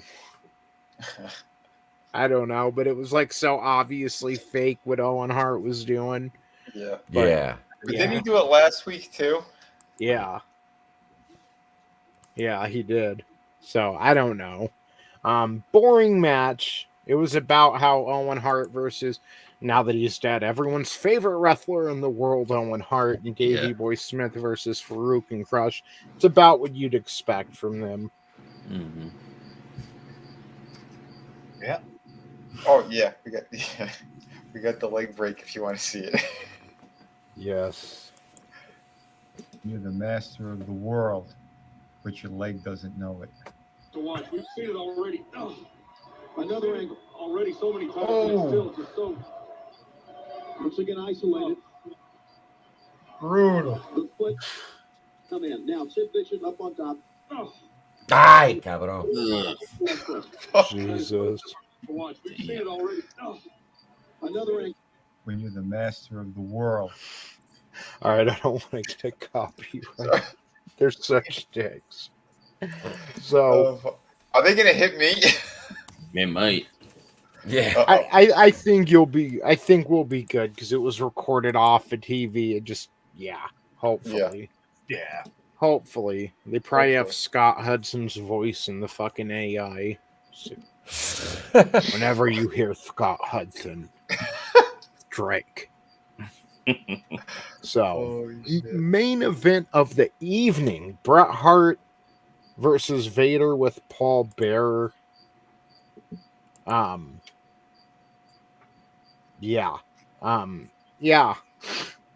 It's Bret Hart versus Vader, motherfucker. Basically, Stone Cold shows up in the balcony towards the end of this match, which made no sense. Yeah, a little weird, right? I mean, it was a cool looking room, but I'm like, why would he? And then he was trying to fall off the fucking thing. He's trying to jump down the balcony down to fucking come and beat somebody up. Trying to go New Jack with it. Yeah. Oh, Right? Jesus. Natural Born Killers plays. Yeah.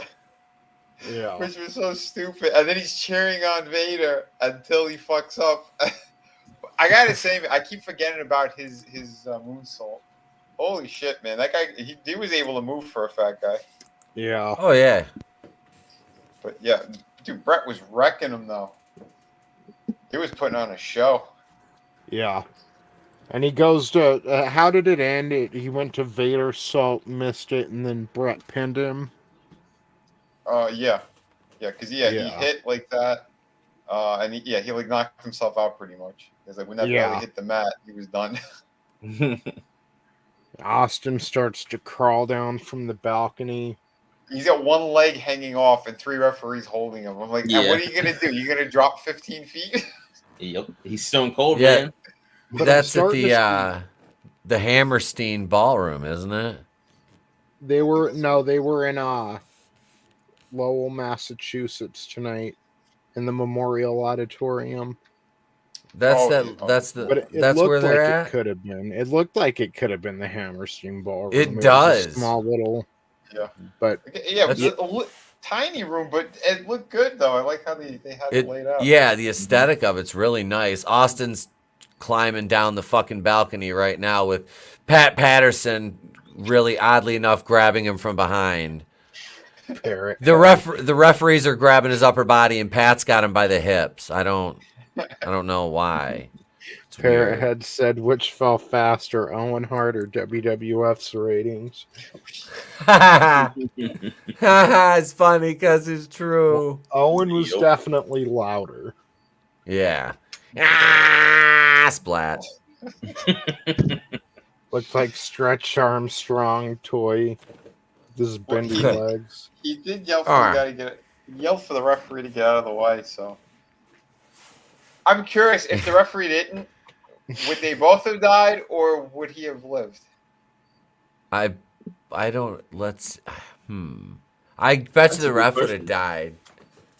I bet you the ref would have died allegedly in Minecraft because he would have broke Owen's fall. But maybe Owen still would have snapped his neck allegedly in Minecraft. I don't know. I'm not a doctor. Yeah, I don't know. Crazy. Maybe. Wait. Parrot had Sunny in her prime, Jacqueline or China. Yep. No, I don't even have to think about it. Yep. Sunny in her prime, Jacqueline or China? Sunny in her prime. Yeah, Sunny in her prime. I'm gonna go with that. China was fucking. China had that fucking Is this China in her prime? Wait, China in her. Sunny in her prime, Jacqueline or China? Well, I mean, is it any specific area of China? Because if it's the before Playboy or after she had the feminine surgery, it's got to be after the jaw gimmick. If it's the current, I'm out because I'm not into that. Yeah, it's really depending on the situation. How about we just say all of them in their prime when they look the best? Mm-hmm. I'm still going with Sunny. Yeah, same. Yeah, I want to bang a woman, not a dude. Yeah. Well, China at least wasn't a complete whore, so at least I won't get an STD, and neither will Etep. So Yeah, I would go Sunny or Jackal and then China. Hold on. The problem with Jacqueline is I could never get that image out of my mind of like, oh god. yeah, I'm with you, Etep. I'm sorry. Oh, like all 5 of them at once. Fuck, I'd be smelling like cocoa butter before I smell like. And one of them was Lawler, so yeah, that. One was Lawler. Yep. Oh, but yeah, Jesus. no, I'd say yeah. Well, again, we said prime, right? So Sunny in her prime, she wouldn't technically have had the tiger blood yet, right? Well, the documentary says she was always a wild one. So go with that if you will. But I say STD film, yes. Use that information for what you will. All right, you guys, without looking it up, and I want to hear from the chat on this one as well. We're going into In Your House Final Four without Googling.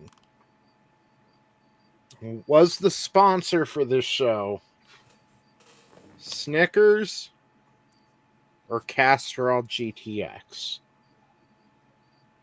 Was the sponsor for the show GTX? Snickers or Castrol GTX? I'm gonna say Snickers. I don't just guess it. I love Snickers, but I think it was GTX. And yeah, Frank, she looked like Jean-Claude Van Damme in her Playboy. Parrot Head says Vince's ego. I'd MMA Gina Carano for me. Oh yeah, she looked badass. I gotta back send you then. something Uncle Gary sent me earlier. And again, hey DL, yeah, I did steal your shit because that's what I do. We're having fun today on the Clown World Review. It is a Clown World. I'm going Deadpool 1, Gina Carano. MMA. No, she was fucking fit. Yep. Man, she looked good. Yeah. Yeah. She looked good when she was on American Gladiators too, though. Because she did the revival of that. Ladies and gentlemen. Yeah, go ahead, The Tony. sponsor for WWF In Your House Final Four. You're all wrong. It was Western Union. You son of a bitch. What the hell? Place to be reviews. I want a recount. This is bullshit. I feel like my vote was stolen in the middle of the night. Lawler was sending a Western Union to his mother to buy him a Valentine's Day gift on Thanksgiving. Ladies and gentlemen.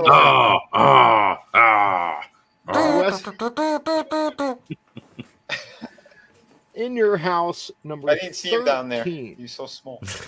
Sorry. How weird. It's In Your House 13 right before WrestleMania 13. The 13th In Your House took place on February 16th, 1997 at the UTC Arena in Chattanooga, Tennessee. Your main event of the evening is the Four Corners elimination match for the vacant WWF Championship. Bret Hart versus Steve Austin versus The Undertaker versus Vader. Let's start from the bottom here. Your opening match, actually your dark match for the evening, the Godwins, Henry O and Phineas defeated the Headbangers. Good form, good way to make the Headbangers look strong, Vince. Hey, they're good at that. Then the pay-per-view actually begins with Wildman Mark Merrow with Sable defeating Leaf Cassidy in 9 minutes 30 seconds. Next up, the Nation of Domination Crush Farouk and Savio Vega with Clarence Mason, D'Lo Brown, JC Ice, and Wolfie D. Defeat Bart Gunn, Flash Funk, and Goldust with Marlena. It's a trios match, Draven. Oh, yeah. Those are the best kind of matches. No. You shut your whore mouth. The Intercontinental Championship is on the line as your champion, Rocky Maivia, defeats Hunter Hearst Helmsley to retain the title in 12.5 minutes. Then we have Doug Furnace and Phil LaFon defeating Owen Hart and British Bulldog with Clarence Mason. by DQ in a WWF Tag Team Championship match. I didn't know we were supposed to watch this too. Damn it. I tried to, but I didn't have the time to watch it. Yeah. Like, I had to, but it sucks too because these In Your Houses are a little shorter. They're like less than 2 hours. So, right. Yes. Then we have the Four Corners match. The winner of this will not only win the WWF Championship, but they will go on to defend the title tomorrow night on Monday Night Raw, not at WrestleMania. Steve Austin, The Undertaker, Vader. I didn't get to watch all this, so I wish I could give you more specifics, and I'm too lazy to look for them.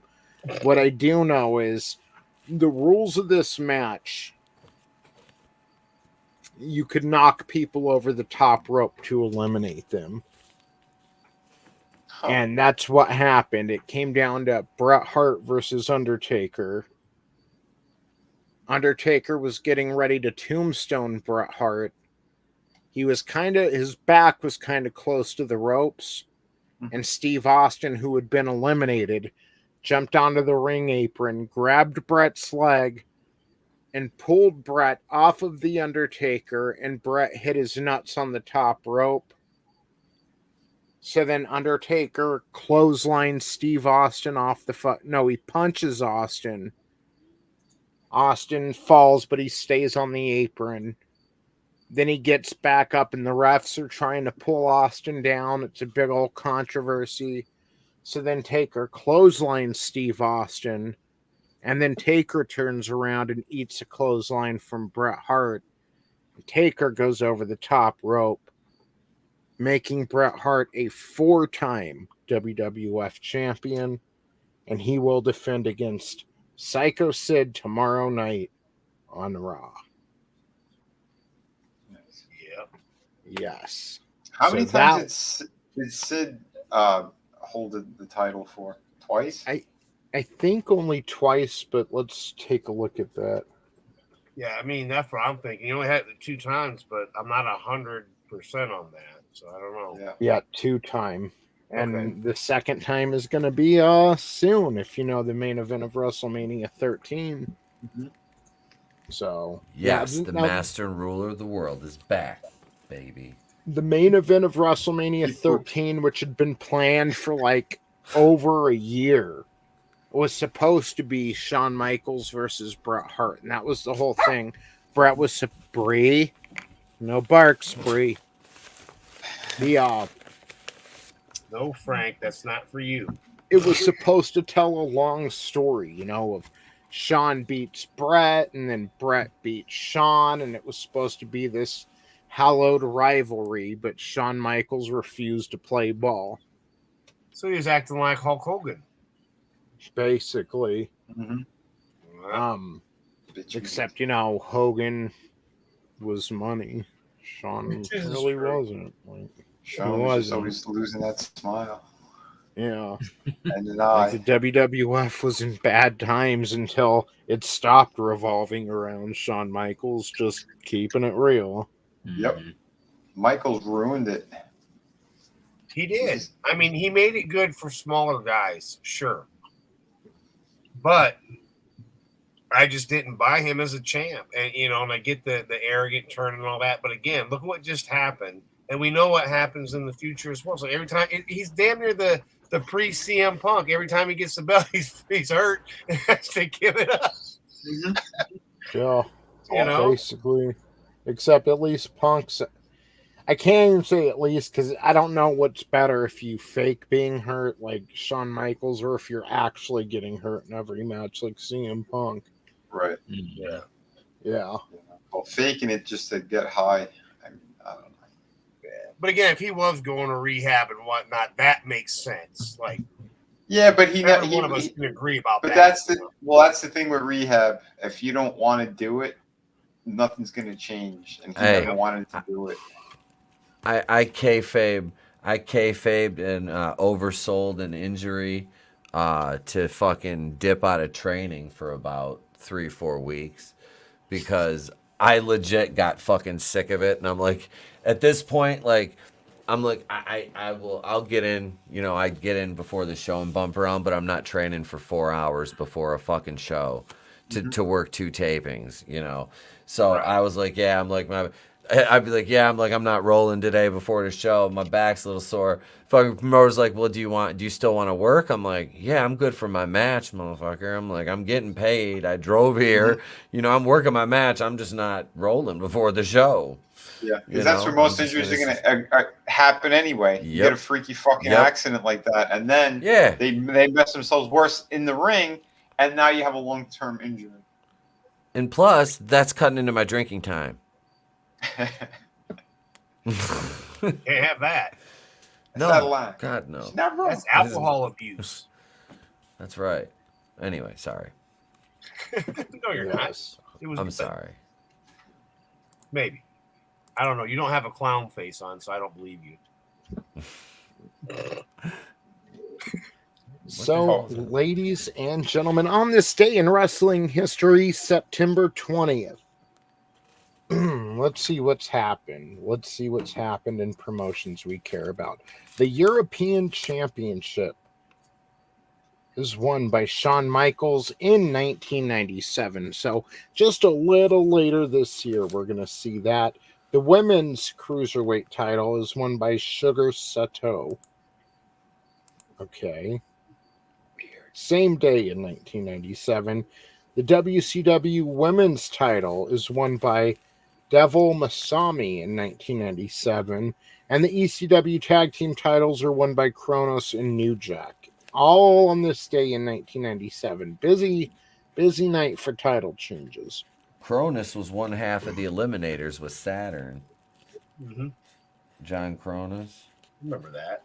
In 1999, if I'm not mistaken, the championship is vacated when Vince McMahon won the title during like the 4th SmackDown ever that was in Las Vegas. I was pissed off. I didn't know they were going to be here, so I missed it. But Vince McMahon beat Triple H for the title, then vacated the championship. The tag titles were won by The Rock and Sock Connection on this night. Then in 2003, a bunch of shit happened in Ring of Honor that nobody cares about. And then we jump way down here. A couple TNA things going on. I'm sorry, I just really don't care about TNA. I never watched it. I did. I love tits and ass. I love tits and ass, but TNA wrestling, I wasn't a fan of. I watched a lot of it. I watched a lot of it. I did. I'm kind of it was that ring that threw me off.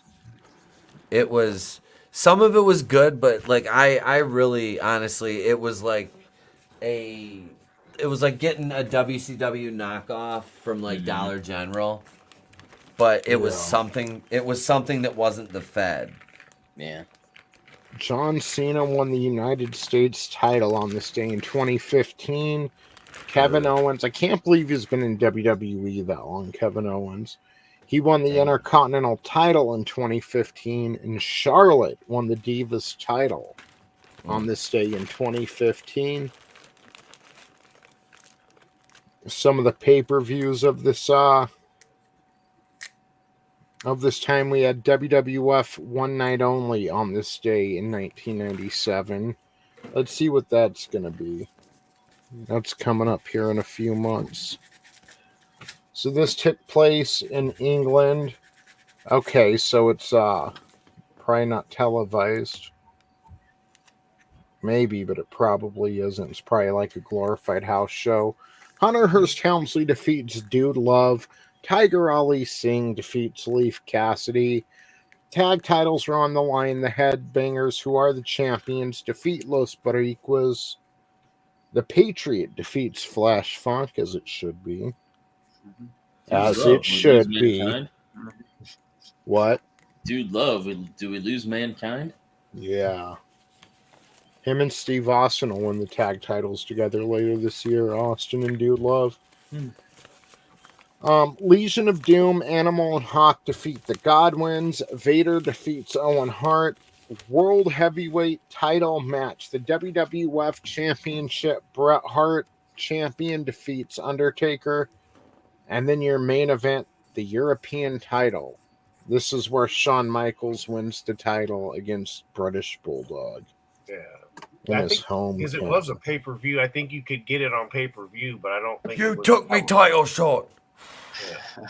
Was it a pay-per-view? I know they did like Insurrection and another pay-per-view over in England that were like. Was it St. Valentine's Day Massacre? No, it was. They were doing 2 British pay-per-views a year that were exclusive to Great Britain only. Okay. Around this time, so I don't know if that was it or if it was a normal pay-per-view. We'll see.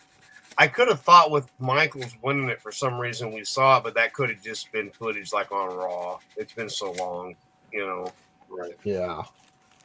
That's the only part that I love about this because I'm even like sitting here trying to remember, but it's like I like waiting and then we see it and it's like, oh, there it was. That's right. So. So we have now we had a few matches. I just don't want to get too into the Nitro and Raw because it's getting to the point where we're seeing what happens week to week in 99. And I don't want that to happen because we'll be there soon enough, ladies and gentlemen. But we do have a Thunder coming to you from wherever. Wednesday, September 20th, 2000. And I guess Erie, Pennsylvania. This is the era of handicap matches for WCW. 4-on-3 handicap match. The Jung Dragons, which is Kaz Hayashi, Yang, Leia Meow, and Jamie Sun. That was Jamie Noble. How did they go out of business? How did they go out of business? They defeat the Natural Born Killers, Mark Jindrak, Sean O'Hare, and Mike Sanders. Yeah, Jamie Noble. Stevie Ray versus Vince Russo ended without a winner in a no contest. Paisley defeats Tori Wilson. 2-on-1 handicap match. Chronic defeats Stevie Ray. So now we know how the second... Bro, you're facing Chronic tonight, bro. Juventud Guerrera defeats Rey Mysterio. 3-on-2 handicap. This is the 3rd handicap match out of 7 matches on the card. The Harris brothers defeat 3 count. Yeah, no Ron contest. and Don. Ron and Don. No. Yeah. 3-way match. Sting defeats Jeff Jarrett and Scott Steiner by DQ. Jesus. Let's see what happened on this day on SmackDown in 2001. 3.9 rating, not bad. The Hurricane and Lance Storm defeat Big Show and Spike Dudley. The Alliance, Brian Clark and Brian Adams defeat Taka Michinoku and Sho Funaki. Hardcore title match, Rob Van Dam defeats Raven. Intercontinental title match, Edge defeats the Gay Dude. Hardy Boys defeat Dudley Boys. Steve Austin defeats Tajiri. Oh, this is when Austin was a heel. Yeah. Trios match. Oh, Jesus. Pay attention, Draven. The Rock and the Acolytes defeat Booker T, Test, and Rhino. They're paving the way for the Trios Championships. Damn it. Yeah. You shut your whore mouth. Yeah. This is back when there was no title for the Trios to win. They just did it because it was the right thing to do, damn it. They did it out of the love of the Trios. Yeah. So real quick, we'll see what happened in this Raw in 2004, too. Tucson Convention Center in Tucson, Arizona. Jim Ross and Jerry Lawler are your fucking commentators. Gail Kim defeats Nydia, a fucking crime. Yeah. Nydia's hot. I love Nydia. Chuck Palumbo defeats Val Venus. Rodney Mack defeats Stevie Richards. Then we go on to the actual show. We're out of the dark matches. Victoria and Stacy Keibler defeat Trish Stratus and Molly Holly. Yeah, Stacy Keibler.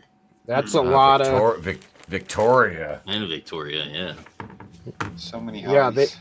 Like everyone in the ring at that time can get it. Yep. Got options pretty much, during that time. and pretty much still can. Stacy Keebler in her prime. Thank you. Yeah. But she still looks good. Yeah. She's only like 41 or 42. Well, I'll hold that against her. It's all right. I'll get the van warmed up. Oh, I said that out loud. Oh God! Oh God! Oh God! What the fuck kind of semi-main event is that? So no, first, the Intercontinental title match: Chris Jericho, who's the champion, defends against Shawn Michaels. It ends in a no contest. Then we get Maven defeating Sylvain Grenier. Ooh! Oh my! Jesus Christ! Seriously, that's fucking terrible. Now, Maven's bad enough, but Sylvain Grenier. Now, I'm going to tell Draven to hold on again because it's not like they do trios matches all the fucking time and they get old, but trios match, Draven. Oh, man. Randy Orton, Chris Benoit, and Sheldon Benjamin. This is during Randy Orton's failed babyface turn. Defeats Evolution, Triple H, Batista, and Ric Flair. You notice that on like 3 different shows? 6-man tag. 6-man tag. 6-man tag. Just 3 random shows throughout the years. 6-man tag. 6-man tag. Hey, at All Out, we had what, 3 or 4 3-man or 6-man tags? I just including new 6-man tag champions and shit. Yeah, dude. I mean, yeah. Yeah, we had old man Sting. Listen, young man, he wouldn't tap out. I said tap out, young man. It's time for the bird special. But at least they weren't all trying to do the quote-unquote sharpshooter during that one. I will not break this hold, young man. Are the only ones that can do that in AEW and do it right. Fuck, look at all those dark matches. I did a power bomb, but they called it. Wait, what year is that, Tony? 2010. Were they taping for Velocity then? But you'd think that would be on the Velocity show. And no, it's like John Cena versus Edge and Jesus Jericho Christ. versus Randy Orton and Randy Orton versus Sheamus and Why holy is that shit. dark matches? Oh, I see. Cena versus fucking everybody. There's as many dark matches as there are regular matches. Like, what was going on here?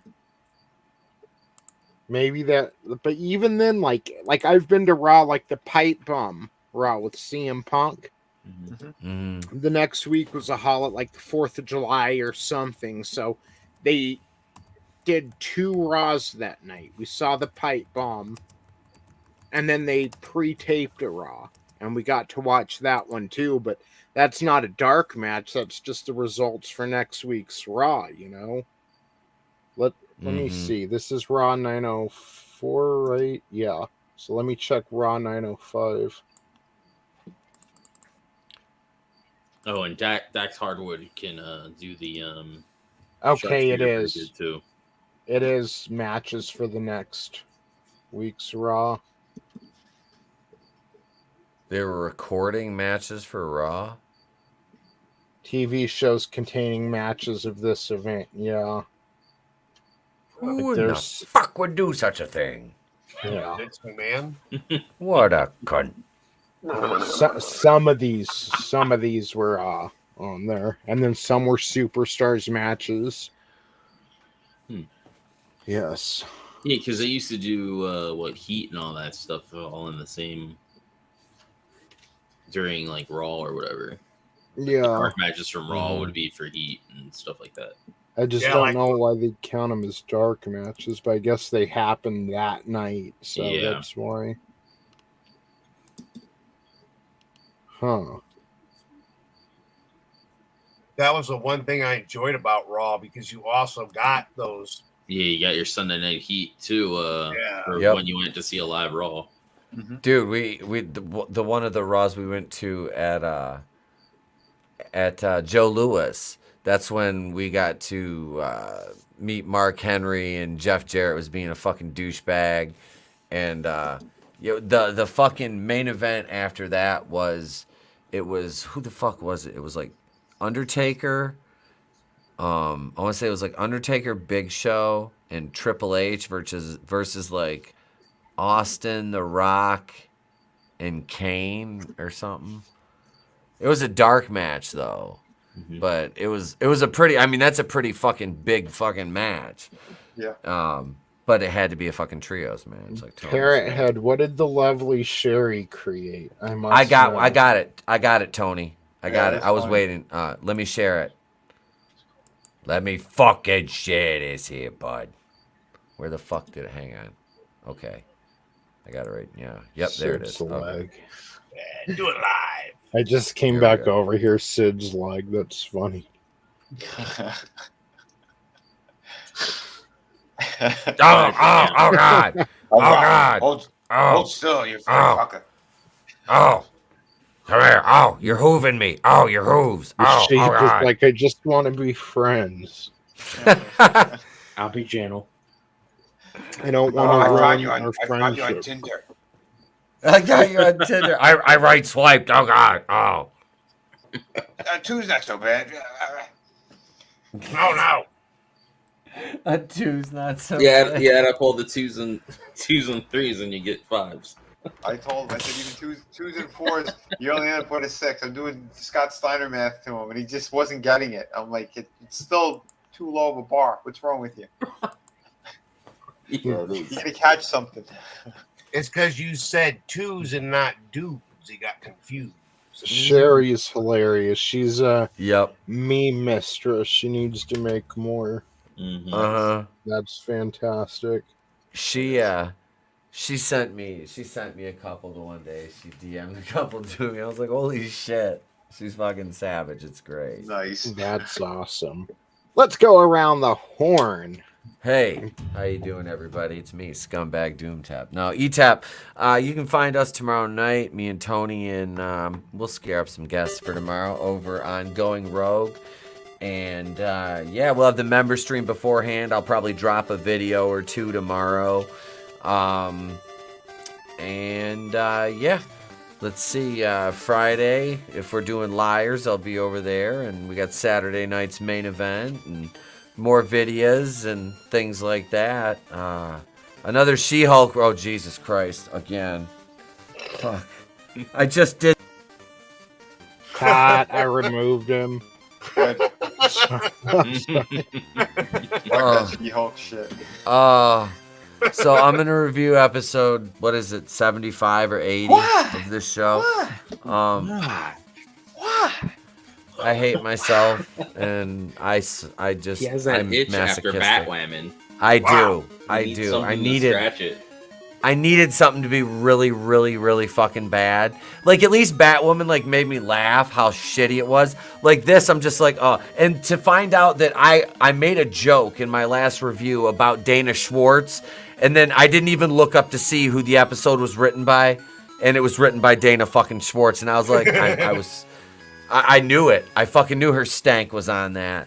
But yeah, so I'll be reviewing that pile of shit, and we've got I just released, if you're a member, I released a members video the other day.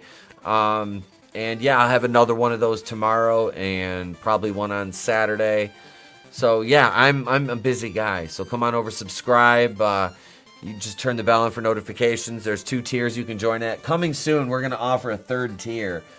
But I'm working on stuff for that, so it's not going up in price though. So don't worry, I'm not going down. doing That's that. a good thing, especially on these hard times. Etep. We might add something else in. So, but thank you, Tony. This was fun. Thank you for having me, brother. Dude. Thanks for coming on, man. Absolutely, man.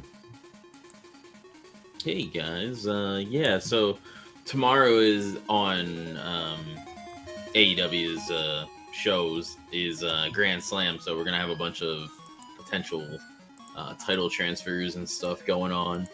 So it should be interesting, which is all like gonna be leading up to Full Gear, or at least part of it. Oh, wrong one.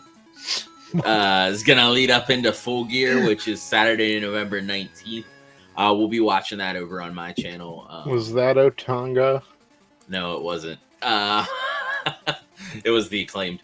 But yeah, should be a good time. We always have fun over there talking wrestling, about the matches and stuff during the pay-per-views, and then telling you what we thought of them. And then I do gaming over on Twitch, which is what I'll be doing after here, going over there. And I think we're going to be playing Fortnite again. But yeah, so it should be a good time. Thanks for having me. It was a pleasure. Hell yeah, dude. Thanks for jumping on as always, man. Always a blast, sir. And scissor me, daddy ass. Scissor me. There we go. Jennifer Hudson's my wife. Shit. Super. Right. Gosh. Again, Tony, this has been a blast. Thank you for having us on and this whole popping with the Clown World Review. I am a deaf head. This is the Master Deaf Head channel. How can you not have fun on the Clown World Review? Myself, I don't think I'm going to stream tomorrow afternoon. But, Etep, if you need a hand, I'll be there in the chat. If not, no matter what, you're stuck with me. Thursday this week. I'm aware. Yeah. Again, what you gonna do when you got somebody that's that many tiers and keeps backing you and supporting you? Right. Your hype man, loves you. So absolutely, my brother. It's everybody here in the chat, on a panel. Everybody's great. I love this community. But yeah, This Week in Bullshit, Justin Proper, 7:05. Thursday, Friday, Fun with Friends. Friday, Fun with Friends, my channel, 2:00 Eastern Standard Time. And then, that's going to be it for me. Other than, of course, everything that these gentlemen will be promoting. Generally, I'm either on the panel, and if I'm not on the panel, I'm always in the chat supporting you guys. So, again, thank you for joining us and enjoying us kind of talk about wrestling. But if you weren't entertained, I'm sorry. It's all my fault. I know. Blame Walton. I blame some of them Hogan promos, man. If you weren't entertained. Oh God. What you gonna do, brother, when the Hulkamania memes come at you? Oh, wait, I'm Sid's leg. I am the master of the... I hear music. Of the world. Let me do this again. No, we're live, pal. I am the man. The ruler of the thing. Eat the pudding. Yeah, guys. Booking for WrestleMania. If you don't eat your meat, you don't get your pudding. How could you have any pudding if you don't eat your meat? Anyway, come on over to VinnieArt, and we have a good time over there. We continue some of the madness. Yeah, we had some fun last time. We're gonna have some more fun. We'll probably do, I think, a toy stream on Thursday. We'll have Friday at 5 p.m. Eastern, and then Sunday, come on back, and we're gonna have a longer, more fun, crazy conversation than we normally do. But if you want some really good books, head over to my campaigns. We got Through the Woods, Shadow of the Kraken, City of Venus. Snatch them up. And they have endings, so there's no second chance campaign. Although if you want a second chance campaign, I could do that. I could remove like the last 5 pages of every book. I don't know. You guys let me know what you want. But in the meantime, if you do want some good stuff with the full story, they ship immediately, so there's no waiting. Thank you, everyone. Let's have some more fun. Yeah, I'll probably do another Hanscock video soon too. Hell yeah, man. Thank you for joining us tonight. Oh, always a fucking pleasure. You kidding me? Hell yeah. And Tommy, wherever you are, sir, we miss you. We miss you. Nibble. Yeah, we should be doing Liars this Friday, the return of Liars, so check us out, please. 8:05 p.m. Eastern Standard Time this Friday. I'm also starting kind of a gaming... I don't want to call it a gaming channel because I'm not going to be, like, streaming on it, at least anytime in the near future. I've tried, and it gets a little choppy. I have a cheap capture card, and there's a frame rate issue. I don't know if I just need to get an Elgato and it'll be fixed, or if it's something else. But I do have Might my be your laptop internet. hardwired into the internet, so I don't know. But you'll be talking toys, talking video games. Yeah, because I mean that's what it's all about, you know. Like here we talk a bit about wrestling, we talk a lot about social and political issues, but you know, I want to talk about stuff that really makes me happy, and I love talking games. It's probably going to have more of a focus on The Legend of Zelda, but we're going to talk all games that I love. I already have the channel set up. I'll give a name and a link here soon. Once I'm ready to get that going, I've got a big Zelda project I'm working on now. It'll probably be a little while before it's done, but know that I'm working diligently on that. And yeah, should be a good time. And what I'm doing, it's not just for Zelda fans. It's for maybe those who don't know the story or know the lore as well. Just kind of, you know, simplifying things, especially if you know about Zelda at all. The timeline can get pretty crazy after Ocarina of Time. So a lot of timeline splits there and a lot to remember. So, and that's one reason I'm doing it, so I remember it a little better as well. But yeah, can't wait to show that to you guys. You're right, Keely Chow. Fuck CenturyLink. Fuck them right up the